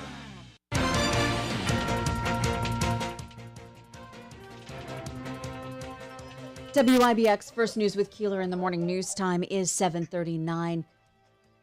30 degrees. We'll have your full forecast coming up in just 2 minutes. Your news is brought to you by GPO. It is Member Appreciation Month, and GPO says thank you to all of their members. See all of the great things they have to offer at gpofcu.com. More than 13.8 million Americans in 44 states have cast early ballots ahead of the November 8th midterms. As of Thursday, Florida voters have cast the most early ballots, with 1.9 million already voting. California, Georgia, and Texas have already seen more than 1 million ballots cast. Some Florida counties began early in-person voting this week, and all counties are required to start by Saturday. More than a dozen House Republicans looking into what they called the Biden administration's potential misuse of the nation's strategic oil reserves. 13 GOP members of the House Oversight and Reform Committee sent a letter to the Energy Department requesting documents about releases from the Strategic Petroleum Reserve that were aimed at bringing down high gas prices. In an emailed statement after the letter was made public on Thursday, the Energy Department said the administration was using the oil stockpile as it was intended in response to market disruptions caused by Russia's invasion of Ukraine. A deputy with the Philadelphia Sheriff's Office being charged for trafficking and selling guns. 29-year-old Samir Ahmad was taken into custody on October 19th by federal agents. Court documents say 2 of the firearms Ahmad sold to an FBI informant on October 13th are believed to have been used in a deadly ambush shooting after a football scrimmage at Roxborough High School in North Philadelphia 2 weeks earlier. After being Twitter's new owner for just an hour, Elon Musk started firing several top executives. The billionaire has previously said he plans to cut around 75% of the company's staff after he takes ownership, and it seems he spared no time in doing so. The same night he acquired the company, Musk fired the CEO and CFO, along with other top executives. He told reporters he's buying Twitter, quote, to try to help humanity by giving everyone a common digital town square.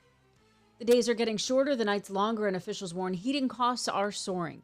The Department of Energy expects heating bills to go up 28% this season as inflation rises. Axios reports people in Northeast states, including New York, Connecticut, Pennsylvania, and Maine, should expect caps on heating oil purchases as supplies dwindle. And the first British currency to bear the likeness of King Charles is about to go into circulation. The new monarch wasting no time. Your WIBX Weather Center forecast is brought to you by Baird Private Wealth Management, a strong financial partner for 100 years. Visit bairdoffices.com/Utica for more information. Mostly sunny, the high today near 55 degrees, mostly clear tonight with a low around 32. Remember, you can always find your full 5-day forecast anytime at WIBX950.com, and we'll go over it again at the top of the hour. Your temperature brought to you by Harley-Davidson of Utica, 30 degrees right now at 7:42. Okay, Christine, thank you. Coming up, we'll bring comedians from Fat Cats Comedy Club in studio. First, let's do our free money question of the day from Hobica, the Hobica Law Firm. A chance for you to win a third time this week. We could have a winner. $106.90 on the line, and a whole host of consolations if you don't win the cash. And, Davey, we're going with caller number what here? 5. Caller 5. Easy. Caller 5 right now at 315-736-0186. Chance to win cash from Hobica on WIBX. Herkimer County has its feet in the Mohawk Valley and head in the Adirondack Mountains.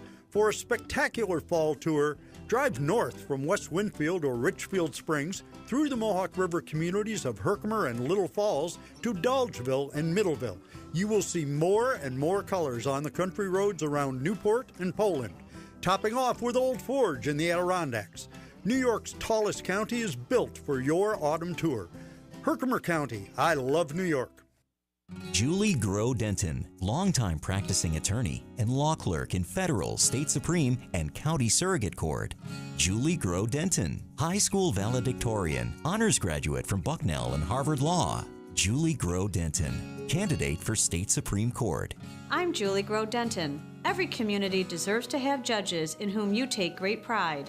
From an early age, my parents instilled a love of family and a strong work ethic. Born and raised near my dad's family in Rome, vacations and holidays with my mom's family in the North Country. My career has brought me to courtrooms and law offices across our region, all while raising 2 children with my husband, driving them throughout central New York for scholastics and sports. I know our communities. I value the importance of treating others with respect. I love the law, and I will make you proud. I ask for your vote. Elect Julie Groh Denton to state Supreme Court. Paid for by the committee to elect Julie Groh Denton for Supreme Court. Saturday at the Rome Capitol Theater, it's a Frankenstein double feature with the House of Frankenstein and the classic horror comedy Abbott and Costello Meet Frankenstein at a 2:30 matinee and an evening screening at 7. He can't get in here! The Frankenstein double feature on the area's largest movie screen, Saturday in the beautifully restored Capitol Theater. Tickets available online at RomeCapital.com. WIBX 950 and 106.9 FM. This is Keeler. Ready now. Let's give Debbie a chance here to make some dough this morning. Debbie, good morning. How you doing? Good morning. Good. How are you? Wonderful, Debbie. What are you doing today? You're off to work or you're hanging out? What's the... Work and then a wedding. Work and a wedding. Anybody in particular getting married that is close? Are they close to you or are you just going to have a good time? It's my best friend's daughter. Okay, nice. Well, it'll be a big weekend. Yes. Okay, I hope you're a baseball fan because that's what this question is about. Oh, Lord. You know what? Just if you don't know it, just guess. That's what I do. I usually am right every once in a while. Here we go with your question. You'll have 7 seconds to answer, as we said. And here it is. Which Major League Baseball team ranks second in World Series wins? Ranks second in World Series wins. Ready, go. Yankees. Yankees would be first. Who would be second? Pick a team. Oh, my God. Astros. The Astros. You have any idea on this one? Anybody? Comedians? You guys have an idea? Second. Dodgers, Cardinals? It is the St. Louis Cardinals with 11.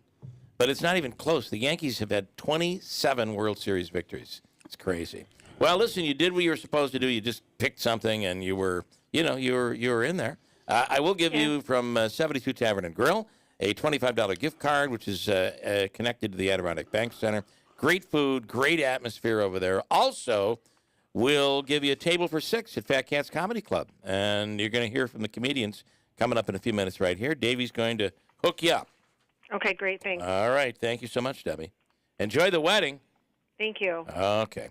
In studio right now is Justin Silver. Justin, good morning. Good morning. It is very early for us. How are you, my friend? It is early. Are you got guys incredible chipper morning Are energy. you? I am impressed by you, my friends. Well, we've been up all night. I know. No, You know. that's what I was telling Robbie. I used to have a TV show which they used to have me in studio at 7 o'clock in the morning. Those guys are like going to bed at that time. I'm like, It is, all yeah. right. I mean, if you don't go to bed, like I'm up late. Because you want to watch sports, you do whatever you want to do. Right. So there are those moments in the afternoon that whether you want to or not, you might be driving and you're going to take a nap. You got a nap. How much did you sleep last night?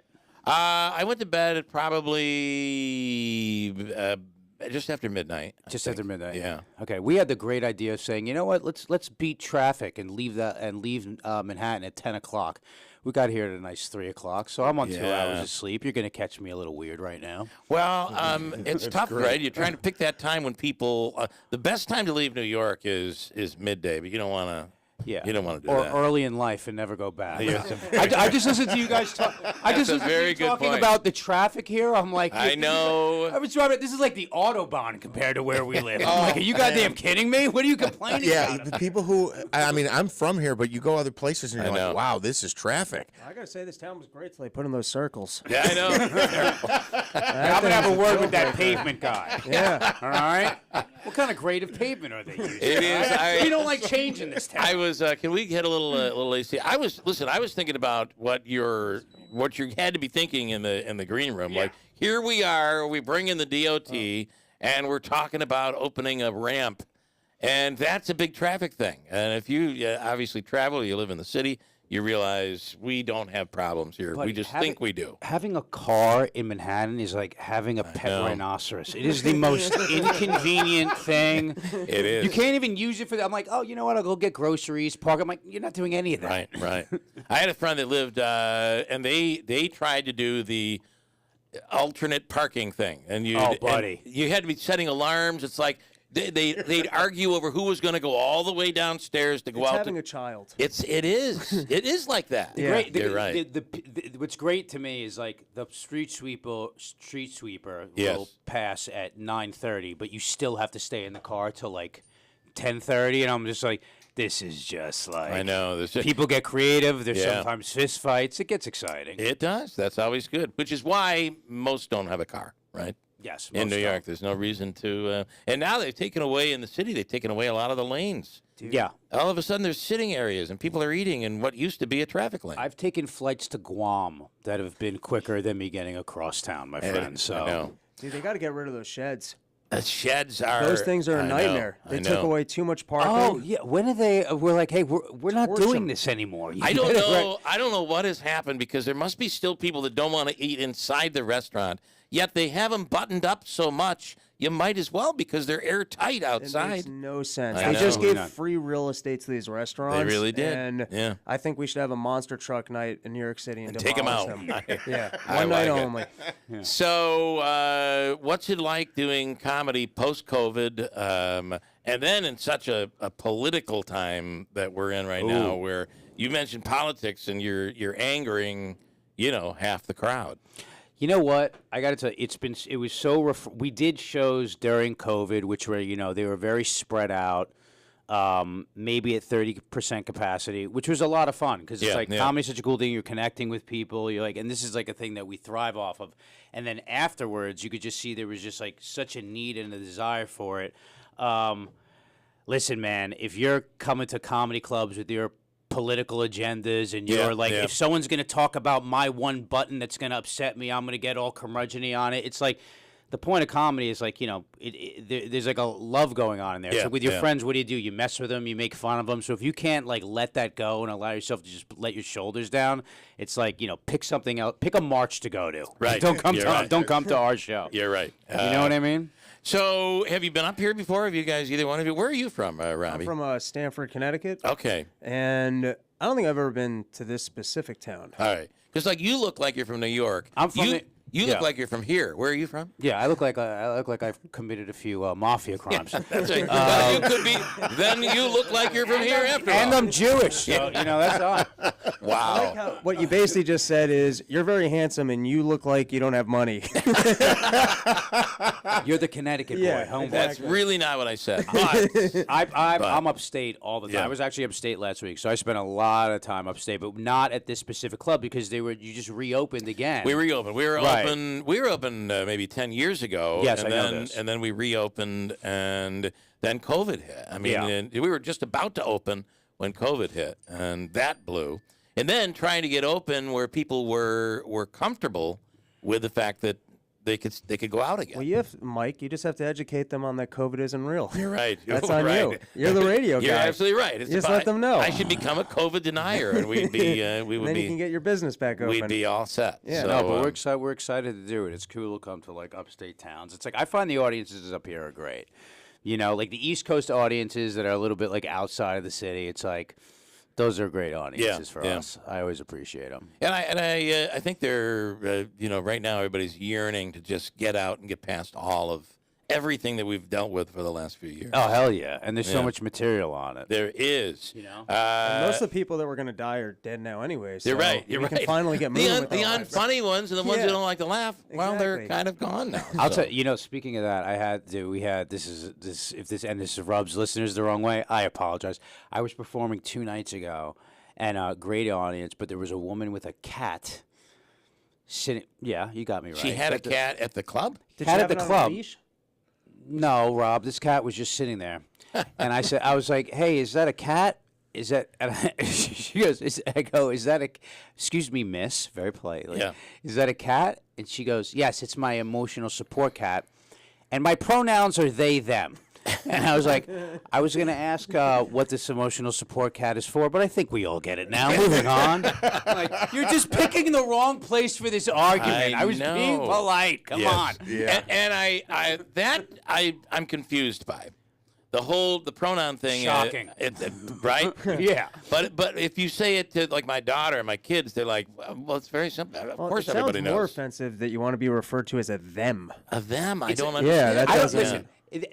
The pronouns are not the things that I have the problem with. That is fine. But like in where we are, we're just like telling jokes that like you couldn't just go with this long enough. You had to push this. It's like it just wasn't the time or place for it. So Correct. it's like in comedy rooms, like we're all there making fun of you. Like I'm allowed to not get that right at that exact moment, and didn't Correct. need to be educated on it right there. And the audience didn't give a shit. So Right. it was just like, okay, moving on. We're Can't talking use to the that cat. word, and you got to be careful of that word. Yep. That one did go over. Did it? Yeah, I didn't catch it. I apologize. That's all right. Unfortunately, He's going sailing. Unfortunately, we're gonna have to watch while he beats you now because he looks like he can. Yeah, no, I apologize. I apologize. With that, I will take a break. Am I okay? Syndicated programming next, right here on WIBX. Thanks for listening. Well, listen, the whole world, I mean, we're all up, everybody's uptight. So, Yes. And you know how radio is. So. Yes. But I will break. And it's Justin Silver, Rob Bernstein, comedians at Fat Cats Comedy Club this weekend. And a little sampling. There won't be any beeping out of anything there. You know what? I apologize. I'm used to be. We do Sirius XM where it's like all that goes. You don't have to worry. I know. Message to the listeners. I apologize. It's okay. You going to take me on the road with me? With you? I would love to. You're great. When they cancel, it'll be terrible. That's not that bad. You're not All going right, to cancel. I got a for that. break. 7:55. We'll come back here at WIBX. Ladies and gentlemen, Louis Black. Get ready for the comedy of Louis Black, the King of Rant, performing live at the Stanley Theater in Utica, Friday, March 3rd at 8 p.m. Why was their marriage so successful? It's because they never heard a word the other one said. Louis Black with special guest Jeff Stilson. Tickets available through Ticketmaster by calling the Stanley Theater box office 315-724-4000. And by God, you feel good for at least an hour and 15 minutes. Louis Black at the Stanley Theater Friday, March 3rd. Tickets now on sale.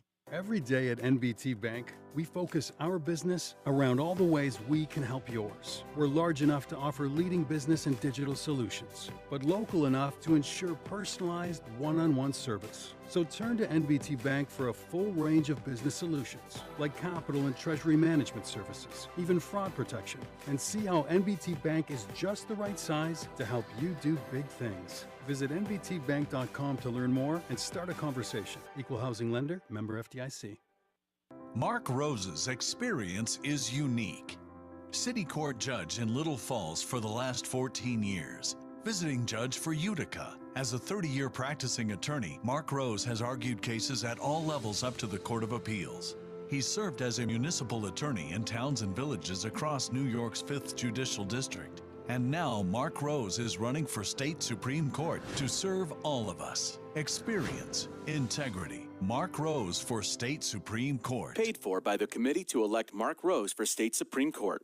Finding great candidates to hire can be like, well, trying to find a needle in a haystack, but not with ZipRecruiter. Its powerful technology actively finds and invites qualified candidates to apply to your job. So while other companies might deliver a lot of hay, ZipRecruiter finds you the needle in the haystack. See why 4 out of 5 employers who post a job on ZipRecruiter get a quality candidate within the first day. Try ZipRecruiter for free at ZipRecruiter.com/work. That's ZipRecruiter.com/work. In Albany, the only political party that matters is the majority party. I'm Assemblywoman Mary Ann Buttonshaw, and I'm a member of the Assembly's majority. As a member of the Assembly, I do more for the Mohawk Valley. More funding for Utica, Rome, and Whitesboro schools than ever before. Almost $500,000 for local fire departments. $125,000 for the town of Deerfield. More funding from Albany means a stronger Mohawk Valley. Wolfspeed means good jobs. The Nexus Center means more recreation and tourism opportunities. Griffith's Business and Technology Park assures our future in high-tech economy. As a member of the Assembly, I brought your voice and your values to the state capitol and brought back expanded youth and senior program funding for our cities and towns and $1 million to assist our youth in crisis at the House of Good Shepherd. Given the chance, I'll do more. That's why the Friends of Mary Ann Buttonshaw paid for this message. Hi, this is Joe Cordell with the law firm Cordell & Cordell. When the prospect of divorce becomes a reality, you need a partner that you can count on. If you're a man in this situation, consider contacting Cordell & Cordell. We've helped men navigate complex legal matters for 30 years. Contact Cordell & Cordell to schedule an appointment with one of our firm's New York attorneys. 518-554-0000. Online at CordellCordell.com. 100 Great Oaks Boulevard, Suite 110, Albany, New York, 12203. WIBX 950 and 106.9 FM. This is Keeler. Well, now you got something to talk about, though, right? It's like, you're not going to believe it. I was up. It's going to become a part of your show at some point. No, if you come out tonight, I mean, I'll certainly mention it tonight. We'll talk about it tonight. So clubs that are, when you're traveling, by the way, comedians Justin Silver, Rob Bernstein in studio. Here this morning. When you're traveling and doing rooms, there are big rooms and there are tonight's going to be a small room. It's very the intimate ones. 100 people in the room, and it's a nice club. In my opinion, the best. Rob, you agree? Disagree? I like being able to smell their farts. That's what I like.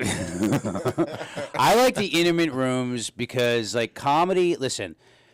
There's theaters, there's the big clubs where there's like 500 seaters, but it's nice to be able to almost see everybody. And I like to do a lot of crowd work and weave jokes in and out of what's happening in the room. And well, for some reason, perfect for that. Yeah. I haven't been yet, but that sounds great. But like.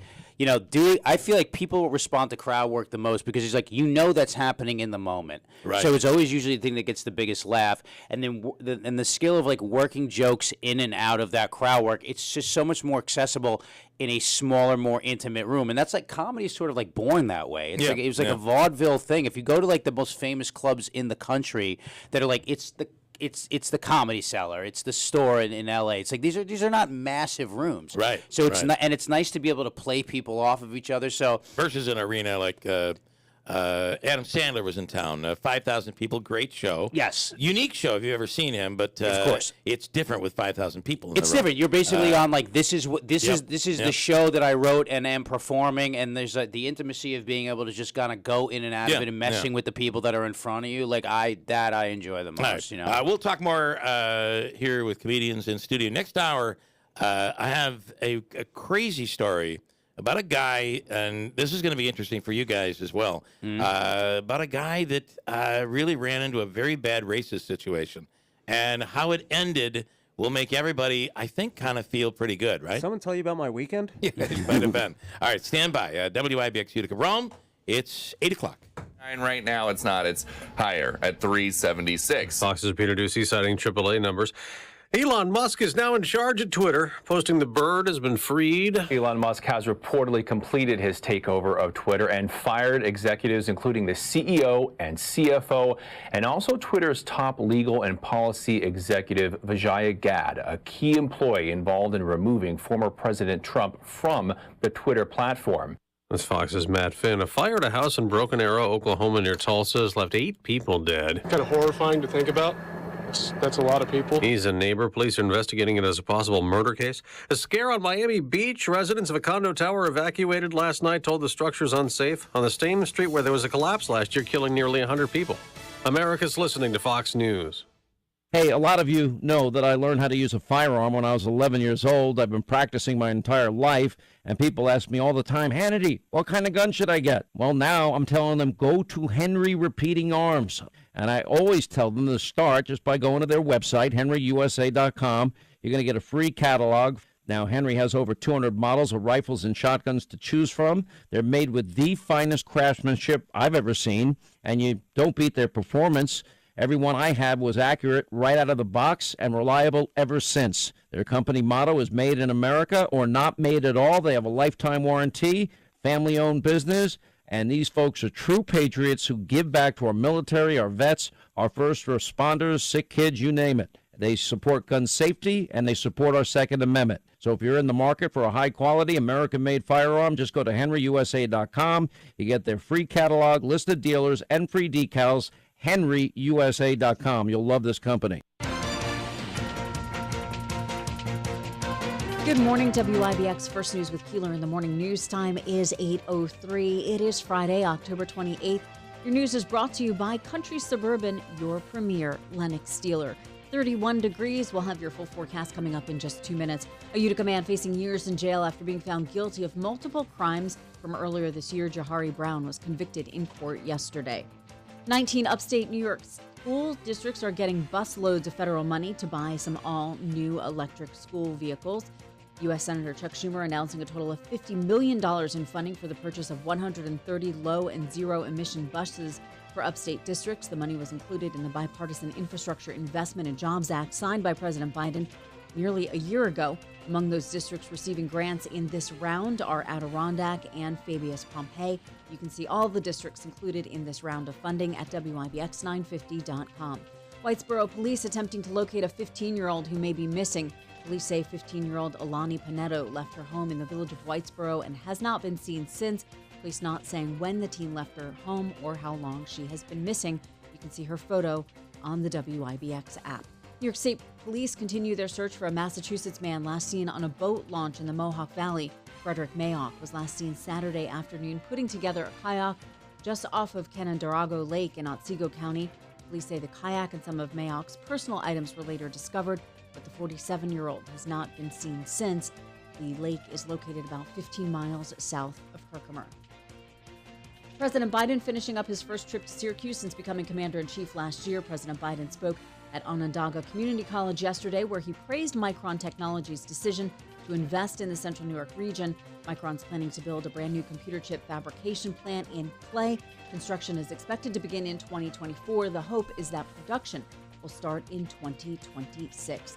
The latest data released by the state shows there's been a decline in the spread of COVID in central New York. The 7-day average infection rate now sits at 7.08%. At this time last week, the infection rate was 8.08%. With a lot of people heading out to celebrate Halloween over the next few days, police across the state are going to be keeping a close eye out for impaired drivers. People can expect to see increased patrols on the roads from today through Tuesday, November 1st. And the early voting period gets underway in New York tomorrow. The state attorney general's office says the election protection hotline will be up and running. The hotline can be reached by calling 866-390-2992. It will be available through November 6th and on Election Day. You can also file requests or complaints using an online form. And lottery players hoping that luck will be on their side because no one matched all 6 winning numbers Wednesday. The prize up for grabs tomorrow night will be at least $800 million. Your WIBX Weather Center forecast is brought to you by Baird Private Wealth Management, a strong financial partner for 100 years. Visit bairdoffices.com/Utica for more information. Mostly sunny, the high today near 55 degrees, mostly clear tonight with a low around 32. Sunny on Saturday, the high near 61. Clear skies Saturday night with a low around 33. Mostly sunny Sunday with a high near 63. A slight chance of showers Sunday night, mostly cloudy with a low around 45. And a chance of showers on Monday, mostly cloudy, the high near 63. Right now, 31 degrees. Your temperature brought to you by Harley Davidson of Utica. WIBX News Time is 8:06. Here's Jeff Manaski with sports. All right, thank you, Christine. Good morning. In sports, the Utica Comets are home for 2 games this weekend at the Adirondack Bank Center. The Comets will be hosting the Cleveland Monsters tonight, a 7 o'clock start, and then they're home for the Toronto Marlies tomorrow night as well. Thursday night football last night right here on WIBX. For the first time in 20 years, Tom Brady lost for the 3rd time in a row. It was the Ravens with a 27-22 come-from-behind win over Tampa Bay. Thursday Night Football on WIBX, brought to you by Tri-County Heating and Air Conditioning. Coming up this weekend, the Giants are on the road on the left coast. They'll take on the Seattle Seahawks, a 4:25 start. The Jets are home to take on the New England Patriots. Bill, again, you get a Sunday afternoon off. I would imagine your wife will have chores for you to do. The list is already made. Lots to do. I have chairs to put away in the backyard. It's going to be like 65 degrees on Sunday. It's going to be nice. Looking forward to it. And then there's Sunday night, so I won't want to come in on Monday because I'll be up all night Sunday night. Bills-Packers on Sunday night from Buffalo. We'll have the game for you right here on WIBX. Coverage begins Sunday night at 7:30, and we have another game this weekend. It's the NFL International Series. I've lost my page here. Denver and Jacksonville play from Europe. We'll have coverage of that game starting at 9 o'clock Sunday morning right here on WIBX. Section 3 high school football playoffs will begin in Class D this hour. Dolgeville will take on number 8 seed Utica Notre Dame. Mount Markham at Sandy Creek. Little Falls hits the road to play Cato Meridian. In Class C, Adirondack will host Marcellus. Holland Patton is on the road at Bishop Ludden, and VVS takes on the 2 seed Cazenovia. Proctor will play tomorrow afternoon. They'll visit Baldwinsville, and Whitesboro and New Hartford in Class A. Will there be any crowd surfing? I don't think so. I don't think so. I don't think it's going to happen. Yeah, this probably time. shouldn't make light of that, but yeah, Proctor at Baldwinsville. Yes, and in Class A, New Hartford hosts Corcoran tonight. Auburn will come to town as Whitesboro is home. They're the 2 seed in Class A. World Series begins tonight. What haven't I mentioned? I mean, there's so much going on. And the crowd surfing reference is the story that story really hit national, went all over the. I mean, we were in London when I actually saw the story where the superintendent of schools kind of was allegedly maybe had a little something to drink, and at one point was crowd surfing down the bleachers with the students. That's awesome. Not something that's super right for the students. They're like, this is the most awesome superintendent ever. Yeah. Have you ever had For everybody else, I don't try know. and go crowd surfing and the crowd just doesn't catch you? Yeah, that can be Because really bad. I've had that, not since I'm a kid, but where you get thrown up and it's just bam, right into the pavement. Oh, Yeah, buddy, right down. I have a story about that. It was brutal. We were at a metal festival, and we were crowd surfing, and I saw comedians Big J and Dave Smith, who you host a show with, up in the bleachers, and I'm looking at them as I'm crowd surfing, and next thing you know, I get launched in the air and land right on my bootay. The worst. It's the ice hockey stadium, which is so concrete. We're right near Woodstock, so Yeah. the Woodstock. I mean, Rome is a stone's throw part of our listening audience. Griffiths, where Woodstock was held, and all these documentaries were out there about the fires and all of that. We were all there for that. It all happened just down the highway here. Talk about some crowd surfing there. If you saw some of the stuff that was going on in that documentary. I remember when that actually happened, and then I saw the documentary again. I'm like, oh, I remember how awful this was, and how glad I was that I didn't go to this. We were there. I was there as they were burning on the night they were burning down. But I got to say that I didn't realize until watching the documentary how bad it really was. Yeah. When you're there, it was bad. And then the fires were really bad, but the rest of the weekend seemed really awesome. until you watch the documentary. And Were you just a patron or were you working it there? it was a crazy lineup. I was working at the time, but I was there as a just watching the show at that point. So, Red Hot Chili Peppers telling people to burn things down. Yeah. But that was the lineup.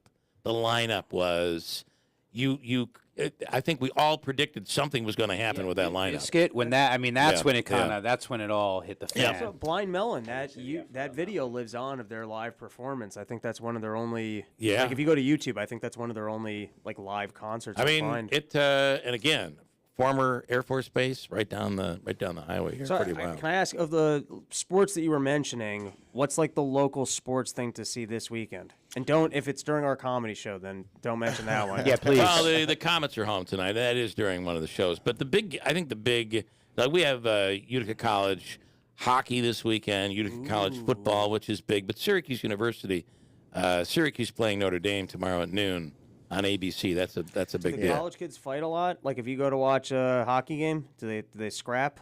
No, and in college they don't.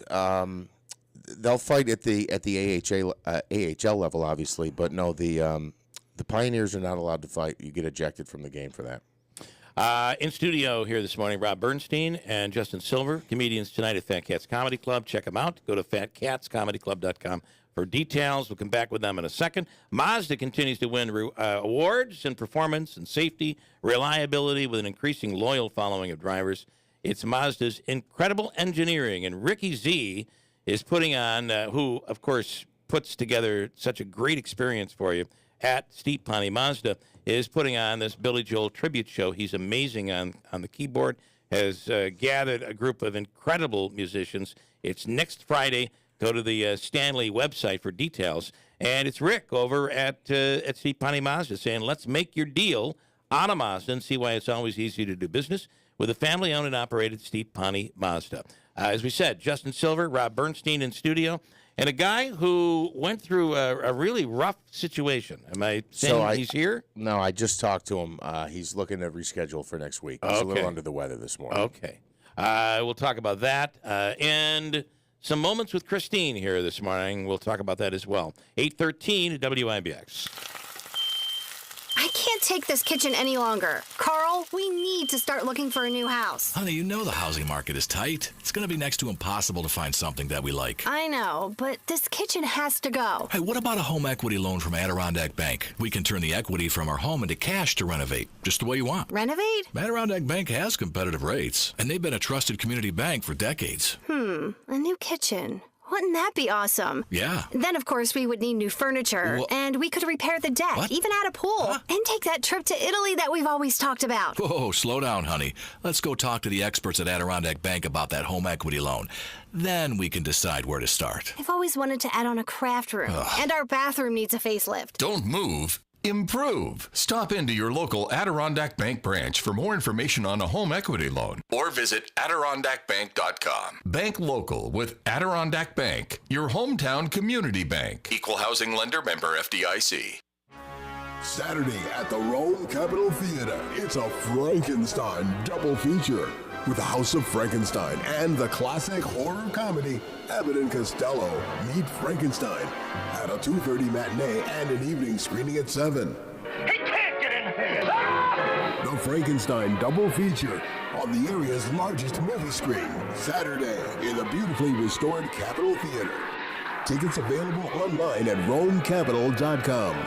Mohawk Valley FCU is giving you even more reasons to become a member and save money with their early fuel loan program. If you use alternative heating such as propane, heating fuel, pellets, or wood, then Mohawk Valley FCU has your back. You can receive up to $2,000 subject to credit approval. Stock up now for the upcoming heating season and save with Mohawk Valley FCU. Just one of the many benefits Mohawk Valley FCU has to offer. Visit MohawkValleyFCU.org for more info. Mohawk Valley FCU, member focused, member driven. You wash your hands, you brush your teeth, but what about the nose? How do you clean your nose? With Navage. Navage uses powered suction to pull saline in one nostril, around the back of the nose, and out the other nostril, flushing out allergens, mucus, and germs. And it's why cleaning your nose, the body's air filter, is the next evolution in daily personal hygiene. People try Navage for lots of reasons. Sinusitis, colds, allergies, snoring, things that make it hard to breathe through your nose. But over time, they find that cleaning their nose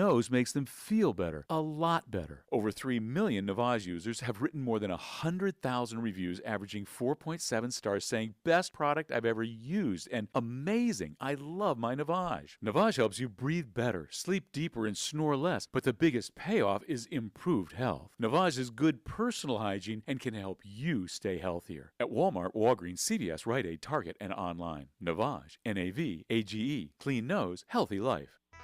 Hi, this is John Calabrese. Is your company looking to hire qualified, dependable employees but unsure of where to look? Let Express Employment Professionals take on the recruitment and hiring process for you. We're a locally owned, full-service staffing firm. We'll help you find your next star employees. Business decisions come down to time and money, and Express can save you both. We take on finding employees for you so you can focus on meeting your business goals. Find us on the web at expressmohawkvalley.com for details on how to get started.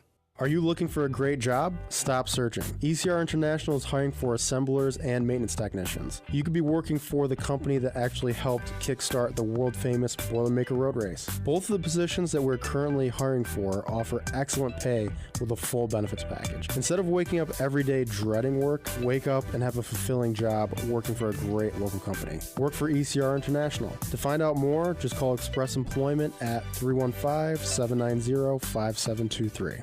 Welcome to Harley-Davidson of Utica. Walls of helmets up to 40% off. 25% off of all women's bling shirts. We finally got bikes in. Buy one, you get a free cruise for the month of October. And don't forget our chili cook-off, October 22nd. Welcome to Harley-Davidson of Utica. Walls of helmets up to 40% off. 25% off of all women's bling shirts. We finally got bikes in. Buy one, you get a free cruise for the month of October. And don't forget, come in and store your bike with us for the winter. WIBX 950 and 106.9 FM. This is Keeler.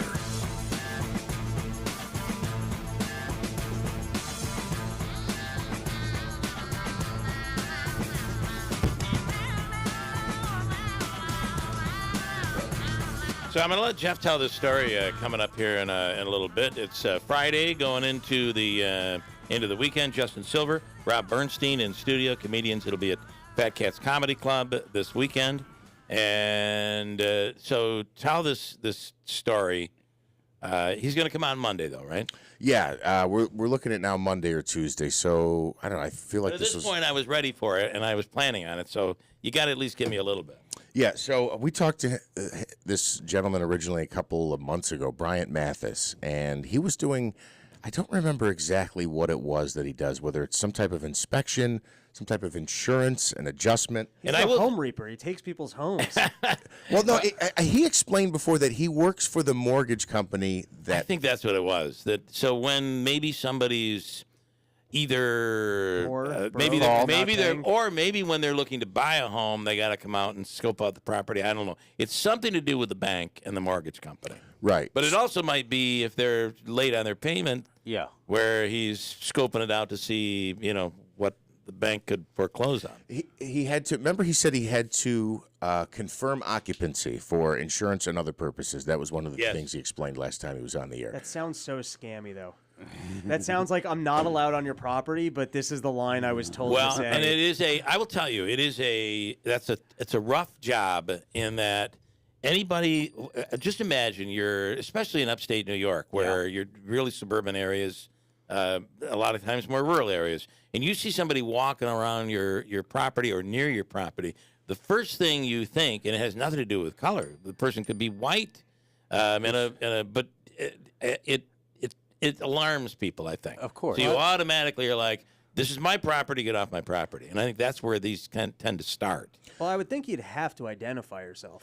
Right. I would think you'd have to show up, knock on the door, say, hi, I'm this person, I'm here with this place, and if you're on the property, but if you're taking pictures, oh yes, and you're off the property, you okay. probably don't want to inform the person because it's going to. You're drawing your It's attention like to yourself, the other thing you get is for insurance companies will hire people that have to go out and take pictures. But those they have guys, to do that. But they still have to do that legally. That has to be done in the guise of legality. So it's legal to do that. It's legal to do it. Right. So you're not trespassing by doing it. Correct. think, And though- if you're standing in the road, though, Then taking a picture of someone's house, that's Then you public gotta property. get one of like those sports cameras, and you I don't know, you hang out in the woods, you get Yeah, yourself that's the way dress to up do like it. a mailbox, Yeah. like you know what I mean? Get some disguises. And in these favorite- rural areas, people get frisky when they're alone. I'm like, you know what? I'm gonna go- my favorite's the guy that dresses up in the tree, right? You get that tree and the tree's moving along. It's a bush. Pretend like you're Right. walking dogs. Yeah. Pulls a like- Marty McFly. Yes, yes. All right. So essentially, he pulled out his cell phone, and this video, the last video that we played involved, you could hear parts of the conversation, and then the cop showed up, and he continued to record, and you could hear some, really derogatory language. From the homeowner. Yes. Okay. Basically saying he doesn't belong here, get him out of here, and then throwing in Well, really and choice. the reality is it's not against the law to use racist language. That's not illegal. Correct. And Mr. Mathis, when we talked to him, was like, I don't understand why you're telling me I should leave. I want him arrested. And I think too for the police, all they want is this situation to end and not Correct. end badly. So they want to diffuse. That's what police want to do. So now this video picks up with a gentleman walking across the road. I believe this was from last weekend. A gentleman's walking across a road. He does look like Bigfoot. He's a large man. Yeah. There's some people that like clearly aren't threatening, but this guy, he looks like he might be in a So you biker see, gang. you see pictures of the guy coming after him. The guy's walking across the street. He doesn't say anything, but he's gesturing with his hand like, get out of here, okay? I guess I can play some of this, but it's a little dangerous because it does get Well, very I'm in colorful. good shape now. You can play whatever you want. So, So the gentleman steps toward Mr. Mathis. He says, get out of my face. I'm in the road. Don't come near me. Steps back. The guy steps toward him again.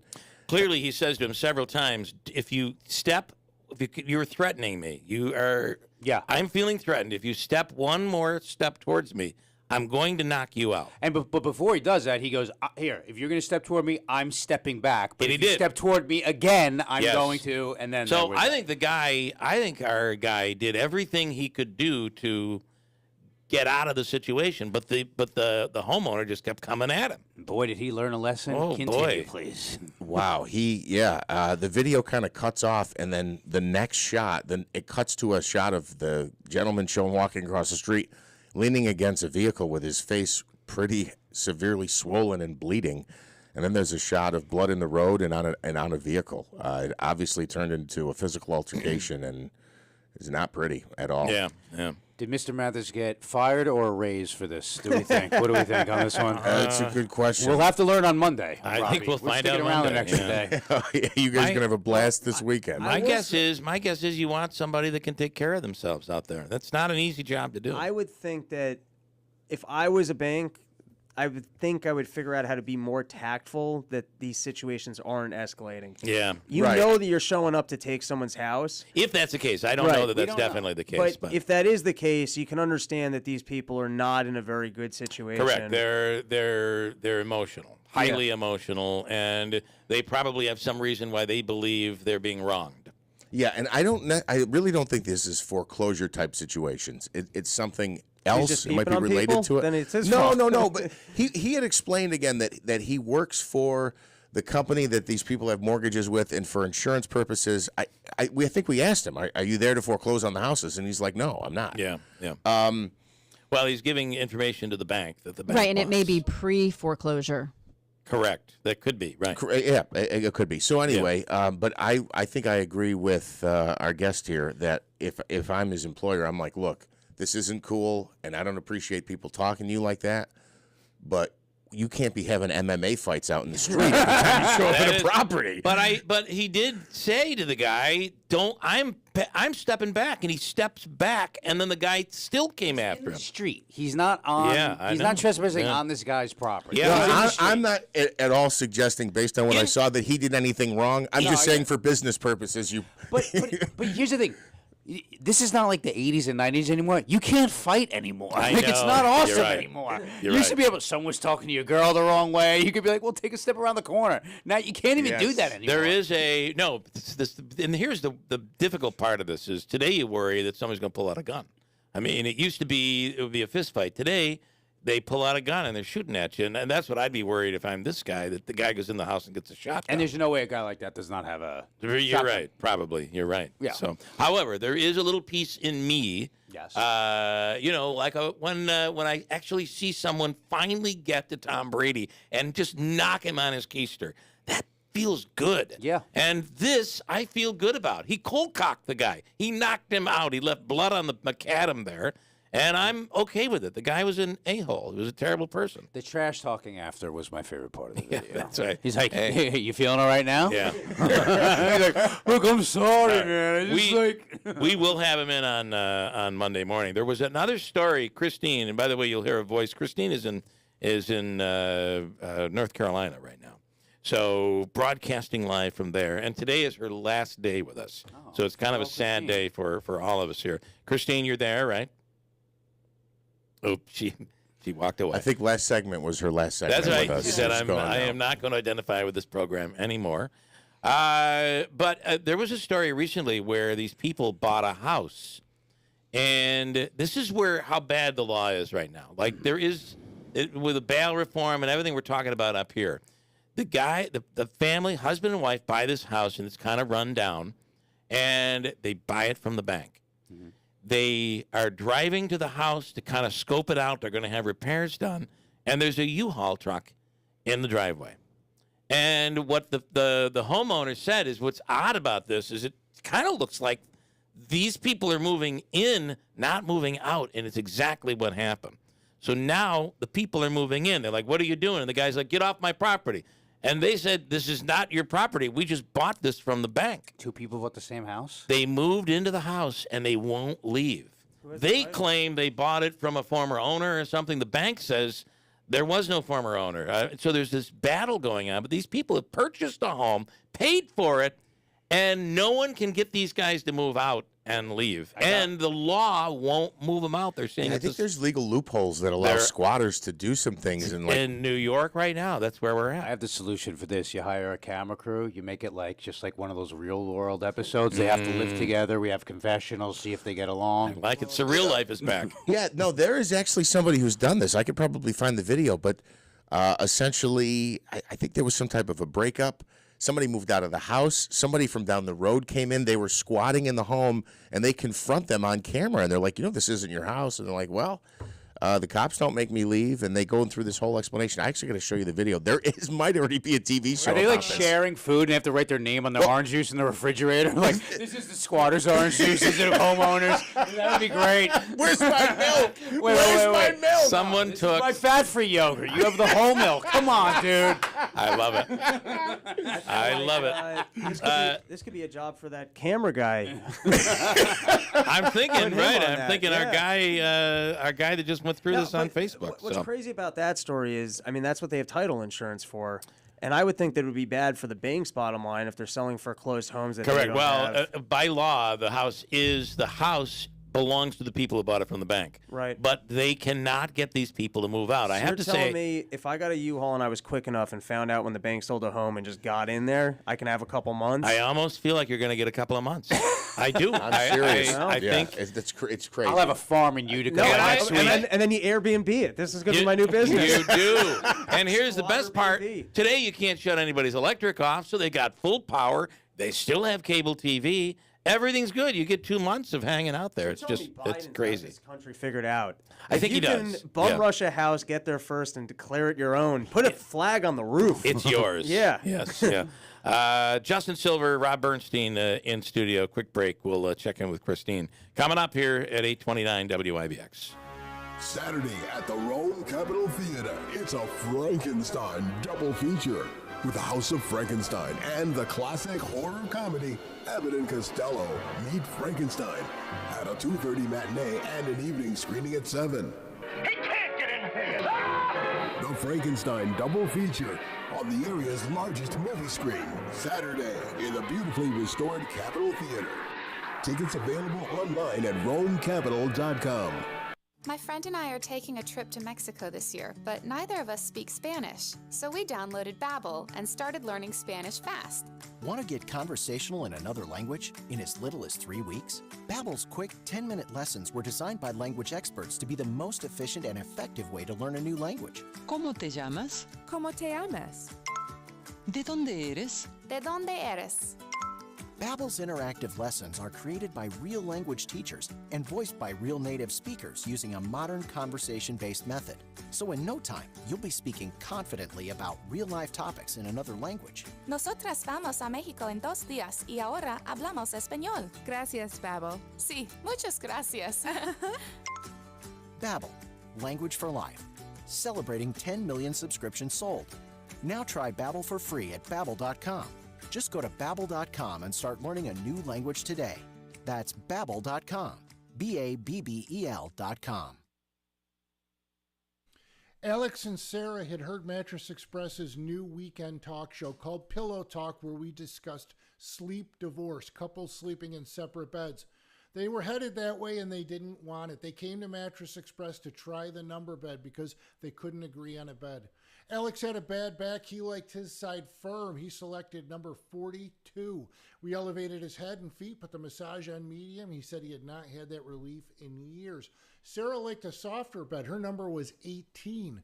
No wonder they couldn't agree on a bed. We elevated her head a little more, her feet a little less. She liked the massage on low. No more sleep divorce for Alex and Sarah. And it was affordable because they qualified and signed up for the 5 years, no interest, no money down, and then chose from a list of luxury rewards. They chose a stainless steel gas grill. Visit any Mattress Express, no appointments necessary, or call 1-800-NEW-BEDS.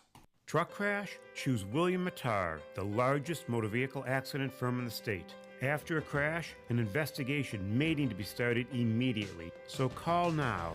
When you visit WilliamMattar.com, you'll see that motor vehicle accidents are what we do. Truck crash? Call William Mattar, 315-444-4444, South State Street, Syracuse, 315-444-4444. I'm Marimus Magic Oren, and I'm running for Oneida County Clerk. I forced the Oneida County political establishment to reopen the Rome DMV. If I can cause this kind of change as a candidate, think of what I can do as county clerk. The Rome DMV is reopening because I held Tony Picenti's feet to the fire by going to the Oneida County Legislature 3 times. Now, he's afraid my opponent is going to lose because she did not. Picenti tried to close the Rome DMV in 2012 and has been choking it ever since. A leopard never changes its spots. The truth is that after the election, Picenti will try to close the Rome DMV again. I won't let that happen. I won't stop fighting for Rome. If Mary Finnegan is elected, she will be Picenti's puppet. Unlike Mary Finnegan and the rest of the Oneida County establishment, I put people over politics. That's why the Friends of Marimus Magic Oren paid for this message. Ladies and gentlemen, Louis Black. Get ready for the comedy of Louis Black, the King of Rant, performing live at the Stanley Theater in Utica, Friday, March 3rd at 8 p.m. Why was their marriage so successful? It's because they never heard a word the other one said. Louis Black with special guest Jeff Stilson. Tickets available through Ticketmaster by calling the Stanley Theater box office, 315-724-4000. By God, you feel good for at least an hour and 15 minutes. Louis Black at the Stanley Theater, Friday, March 3rd. Tickets now on sale. Two very different people are running to become the next Oneida County clerk. One has made wild, false claims in her commercials, picked fights with the county executive, the county legislature, and others. She denigrates anyone who disagrees and clearly believes that her law degree has given her superpowers and the know-how to do everybody else's job. On the other side, there's Mary Finnegan, a level-headed, common-sense leader who served as clerk in the town of Whitestown for the last 17 years. She wrote and won a grant that modernized the office, made customer service a priority, and now wants to do the same for Oneida County. She will keep the Rome DMV open, and she'll work to improve the experience at all DMV locations. All this while protecting the public's private information. The fact is, there's no one better suited for this job. This election, Please vote for experience. Vote Mary Finnegan, Oneida County Clerk. Paid for by Friends of Mary Finnegan. Hey, if you're looking for a home and you want a real mortgage, Adirondack Bank has you covered. Mortgage options that include fixed conventional mortgages, construction, FHA, VA mortgages, second home, vacation home, investment property. They have camp financing programs and USDA rural housing loans. Your dream begins at Adirondack Bank with a mortgage that is tailored for your needs. Whether it's your first home or it's a refinance, they have the product that will suit your needs. Their team of professional and dedicated staff can help you choose the perfect mortgage. It's a local bank making local decisions. Begin online at adkbank.com. A mortgage from Adirondack Bank, member FDIC. WIBX 950 and 106.9 FM. This is Keeler.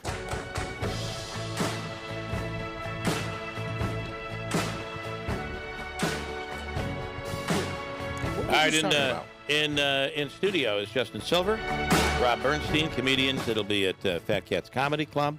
And let me see if I have Christine. Is she there? I'm here. Good morning, Christine. We thought we lost you. That would have been awful.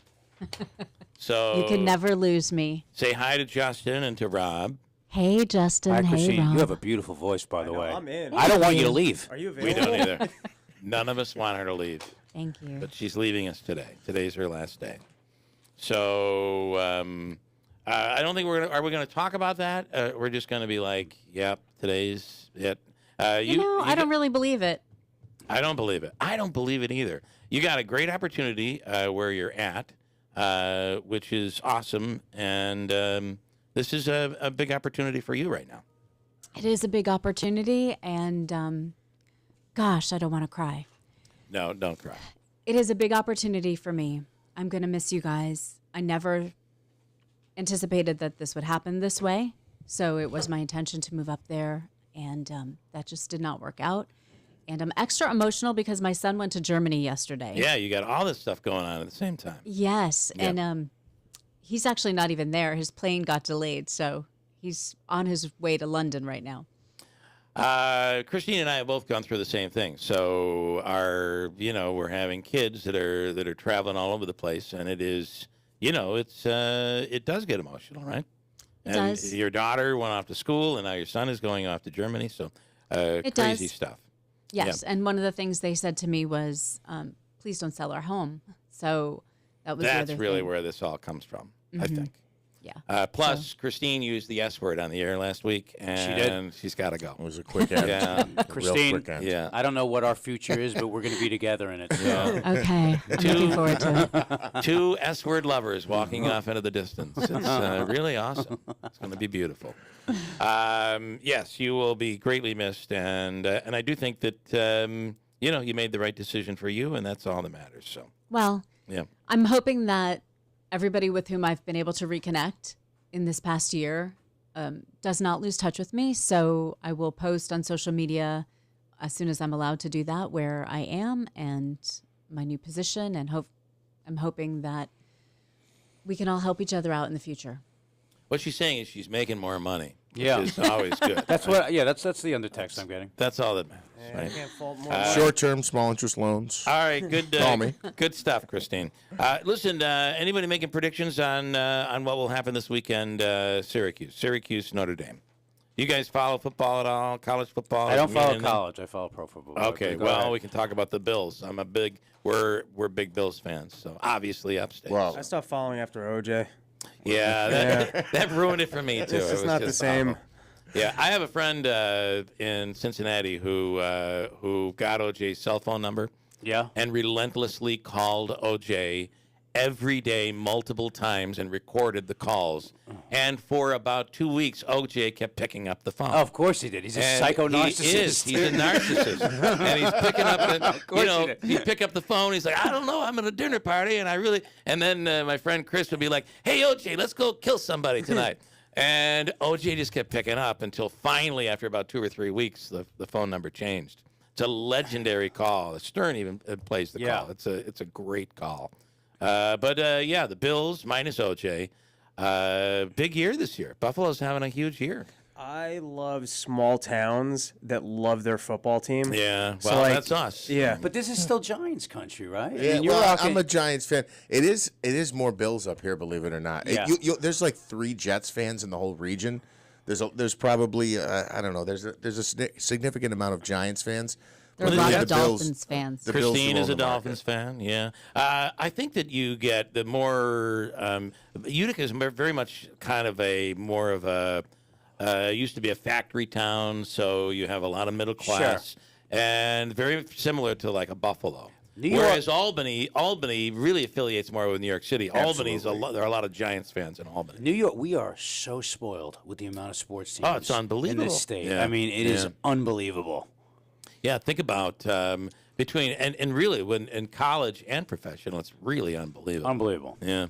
Yeah, I have to kind of pick which teams I'm going to highlight in each sports report, because then even when you get into the local stuff, I mean, you got the 3 NFL, is at least 3 hockey teams, 2 NBA now, the 2 baseball teams, Syracuse on the collegiate level. We got local high school stuff going on.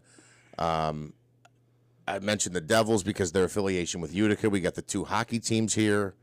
When do they start indoor soccer again here? There's a ton of things going on. You were mentioning at the top of the show where you were talking about most MLB wins. Yes, and I love the argument about the Boston, New York. I'm like, what's the rivalry? I think New York's taken that pretty much. Kind of domino. yeah, kind of have, but all of a sudden Boston started, broke the curse, and all of a sudden, and then the Patriots come along. And the Red Sox were hot, and the Patriots.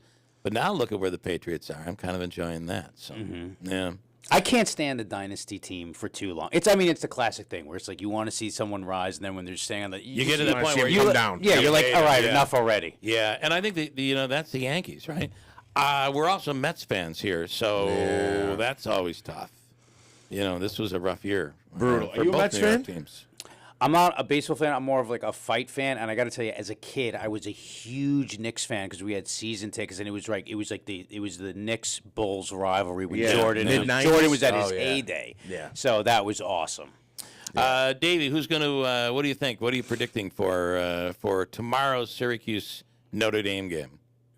I think it's going to be a close game. Everybody's thinking that Notre Dame is no good this year, so Syracuse is just going to plow over them. I'm hoping they're not thinking that. Like Scott said earlier, Notre Dame has one of the best tight ends in the league. I think Syracuse is probably going to end up winning by 10. Okay, all right, good prediction. I think that's fair. I do think it may be closer than we want it to be, and if that's the case, Syracuse worries me because of their second half. Yeah. Look what happened with Clemson. So their over-under this year was 3.5, 4.5. Like, the fact that they started 6-0 was out of complete nowhere. And all of a sudden, Smitty's got them winning by 10 points over Notre Dame at home. I hope you're right, but I don't know. I wonder if the wheels fall off now that they've suffered their first loss, if it just starts to go down. It'd be right because they've overperformed by leaps and bounds what anybody expected. Nobody thought they'd hit 4 wins, let alone 6, and they still got several games left. If so they can continue the momentum they had against Clemson in the first half and carry it over to Notre Dame, and they don't make any stupid mistakes as they did in the second half, they should have an all-around great game. They should. Should is the big word there. Rob Bernstein, Justin Silver. So you guys do radio too. Talk about what you guys do on. You have shows on Sirius. Robbie, you go. Well, I go. I'm on the Bonfire a lot, which is Big J Okerson and Dan Soder. So I'm a regular in that show. And then we started a sarcastic sister show called Himbos with myself and Josh Adam Myers, who run the goddamn Comedy Jam. So it's a lot of podcasting and a lot of Sirius XM radio I do. And Robbie's got a great show called Part of the Problem, which is a political show with comedian Dave Smith. I'll let you go and talk about that. How do you do? So, by the way, Sirius is very interesting because of what it's done, and it's like everything else. People will never pay for TV. Back in the 60s, people are not. You get TV for free, no one's going to pay for it. Yeah. Look where we are today with cable TV. The same thing with no one's ever going to pay for radio, and they do. The problem is Sirius doesn't seem to pay its people very well. I don't want you to say anything bad to get you into crap, but I have some friends that have worked at Sirius, and they're like, No, I know it takes a while. Rough. It takes a while. There to are get a few those people that make contracts some up. good money. There are, yeah. It takes a while to get those contracts up. My boys are doing pretty well after like 7 years of that, and that shows just like in terms of a comedy show because like the freedom of speech on there. You can you can say what you want to say, and how much they have access to in terms of just like all the musical drops and things make it like just so streamlined. So it's fun up there. But I love doing podcasts too for the same reason. I mean, it's like those formats. It's like they're hot today. There's no doubt about it. So you're Rob. Your political show. What do you get into? So I got two. I got my own personal podcast called Run Your Mouth. I do that a couple days a week, and it's the most uninformed political show you'll find. Okay. But I'm completely uncensored, and I've been right on a lot of the biggest issues. So what's bothering? Is it more national? Obviously, you want to do national stuff. So what's bothering you as you run your mouth? Ooh, that's a great question. I really don't like this phony green energy transition. So we're just have the electric buses. By the way, I'm told $150,000 for a gas-powered bus, $375,000 for an electric bus. Is, I think the numbers, but yeah. So they're peppering electric buses to the school districts up here. Well, the reason why all this is happening is because banks such as BlackRock are heavily invested in green energy, and so they're creating new regulations to make sure that people make their profits. And it comes at the expense of all of us. It means prices are going up.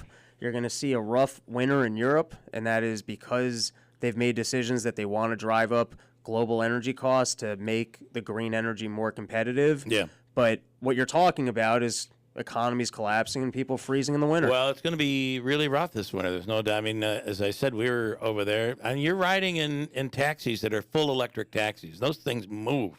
But how much did that cab cost them? How do you charge it? And what do you do with all the gas power? I think there's a lot of questions. I think one of the we're being big pushed things, towards that, right? Yeah, I think one of the big things that they're lying about, and I don't know all the numbers on this, but it takes more carbon. You're a conspiracy guy. A little bit. Oh, yeah. And by the way, I saw Rob, instead of using the recycling, he just threw his plastic bottles right in the river on the way up there. So it's like, don't take everything he's saying. You know what I mean? Like, there's two of us here, okay? And I'm the headliner. So, all right? You only have to deal with him for 30 minutes. I'll do the rest of the other stuff, all right? He was one sentence in, and I'm like, oh, we got ourselves a conspiracy guy. He got hot. Firstly, I'm returning that water bottle to nature. Okay, so all right. I'm doing my part. The fish will love it. And I not enough people are talking about. You can look at ESG scores. What I'm talking about, I think, is the biggest threat, and it's definitely real. All right. So, I don't know what you're talking about, but it sounds like you know what you're talking about. Listen, I don't even watch the news. All I do is like listen to Robbie. I'm like, this sounds smart. All right, I'll take it. I'll take it. Here's the problem with the green cars, the electric vehicles, is that I mean we've been running off gas cars 100 years, 120 years. Mm-hmm. Technology's getting better. If you took government out of the market and forcing us to transition over, we might end up with cars in 10, 20 years from now. You get like 100 miles to the gallon. We don't know. Right. We're still exploring that technology. I do think I started the movement a while ago. Yeah. I'm against electric lawnmowers because you don't know it's coming. You can't even hear them. They don't even, right? You don't hear a thing. Actually, my neighbor. But somehow they go forever, and they could still chop your foot off.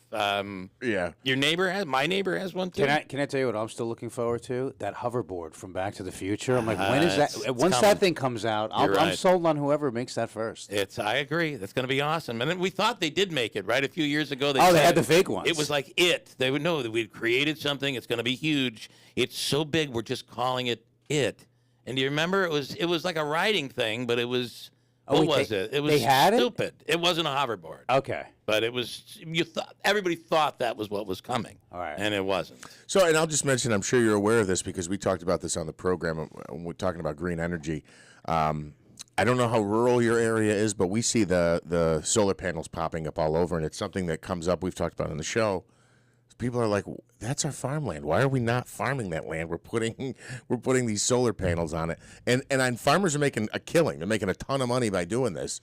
But I figured it's just one more thing to throw into your podcast. The money that they're making, I bet it's more off government credits than it is actually. A lot of it's incentives, and tax credits, But at some point, don't you think it's going to? At some point, it's going to evolve where there's more electric. The price will then come down. There'll be money made, and eventually that's where we're going to go. And is it a bad thing to not have oil and it's pollutants, right? I know we still have to charge this stuff. Right. But eventually aren't we going to evolve? So when the technology gets there, great. 100%. It'll get there, right. What you're saying is being pushed, and we're not ready yet. it's not just that we're being pushed and we're not ready yet. It's that it's literally theft. If you're going to charge me more for electricity because it's coming from a less reliable source or a source that's more expensive, you're stealing from me. Yeah. This is global theft.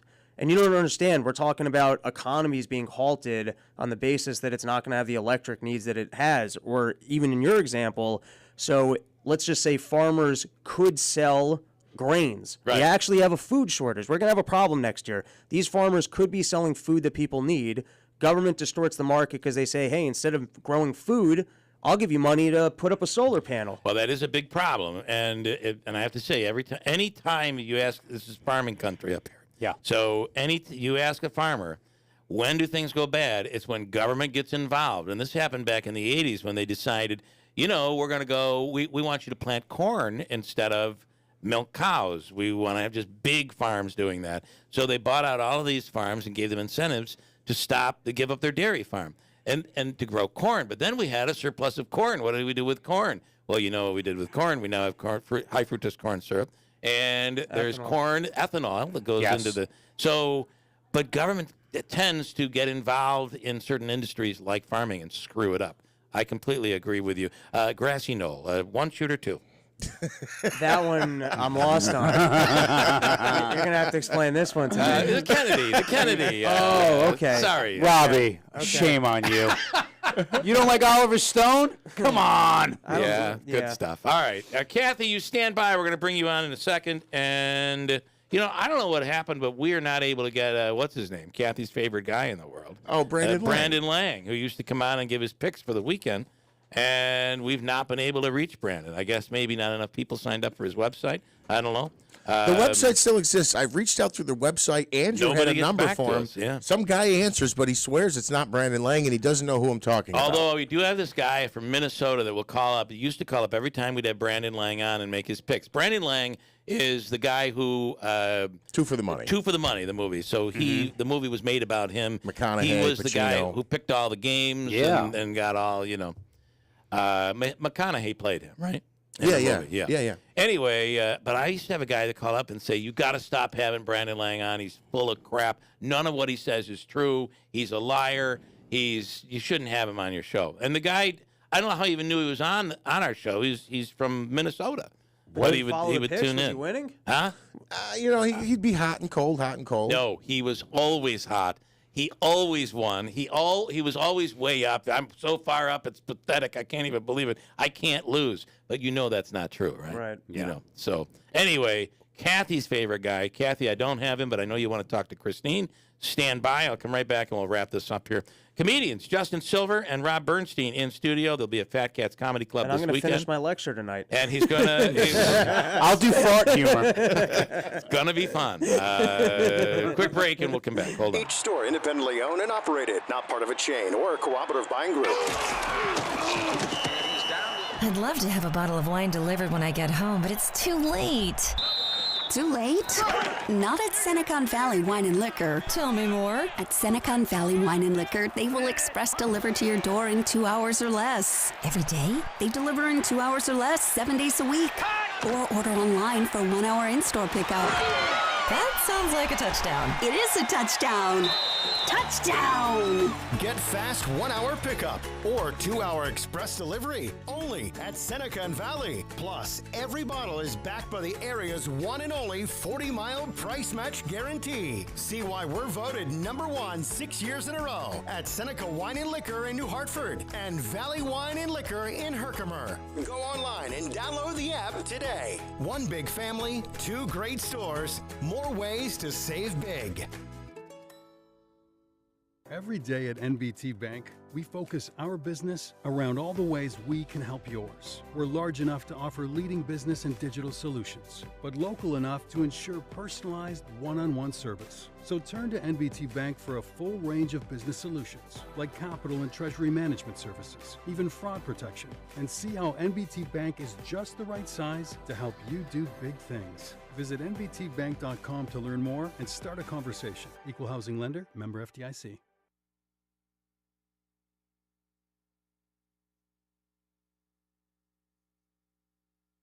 WIBX 950 and 1069 FM. This is Keeler. Hey, I got to say, this is, is he back? Rob back? You want to, maybe there's a conspiracy on this. Nancy Pelosi, this is breaking news. Nancy Pelosi's husband was attacked in the couple's home this morning. Early morning, somebody broke into the house and attacked her husband. That's kind of interesting news. Was it squatters that bought the house from the bank? Was it that situation? It's the people that wouldn't move out. It's the people that wouldn't move out. That'll be after the baby blood. A developing story. That's right. That's right. Virgin baby blood.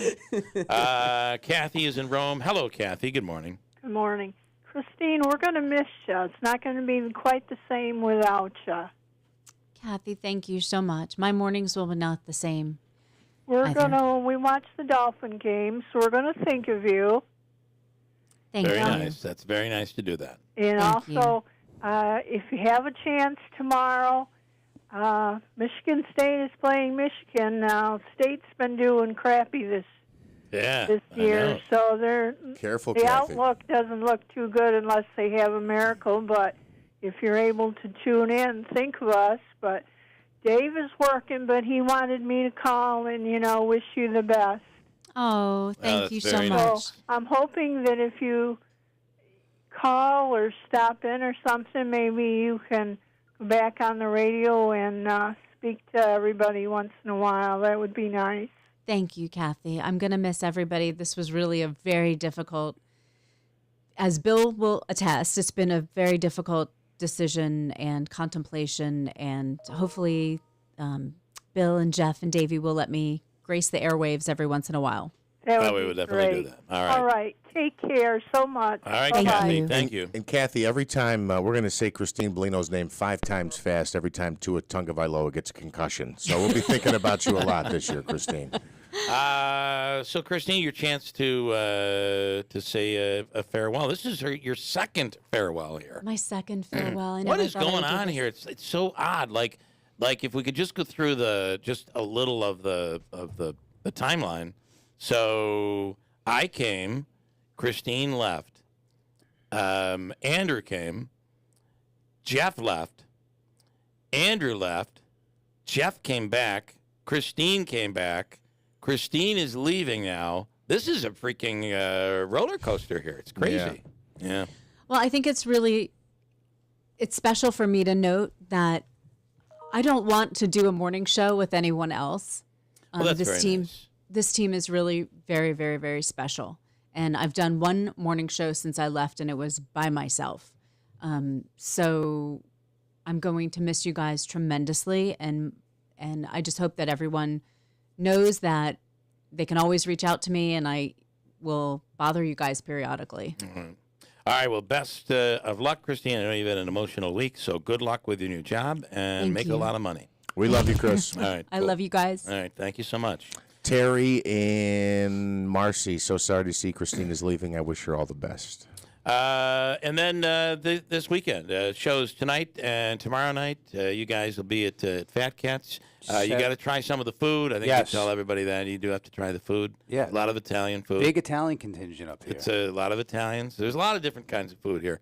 But the Italian stuff is big. Chicken riggies that you haven't probably had anywhere I've heard about else. it 9 times Yep. from 3 people since I've been in the studio Leave at you 6 alone with o'clock it. in the morning. The other thing is that's good is cold tomato pie is good. If you've ever had tomato pie, it's really like bakery pizza. If you've ever had that, it's big in Philadelphia. It's big here. All right. And there's a dish called greens, We've heard about this too. which is like a casserole that's really really good. It's Italian. We're on it. and it's good. So you get a lot of good food. You have a dish called greens, and it's a casserole. Well, That it's escarole, so it is Oh, greens. okay. But like Italians will do, like when I was in Providence, they would do greens and they'd escarole, and they'd cook it in olive and garlic and that sort of thing. Yeah. This goes to another step. This adds breadcrumbs and cheese, and it's like kind of a casserole, but it's not.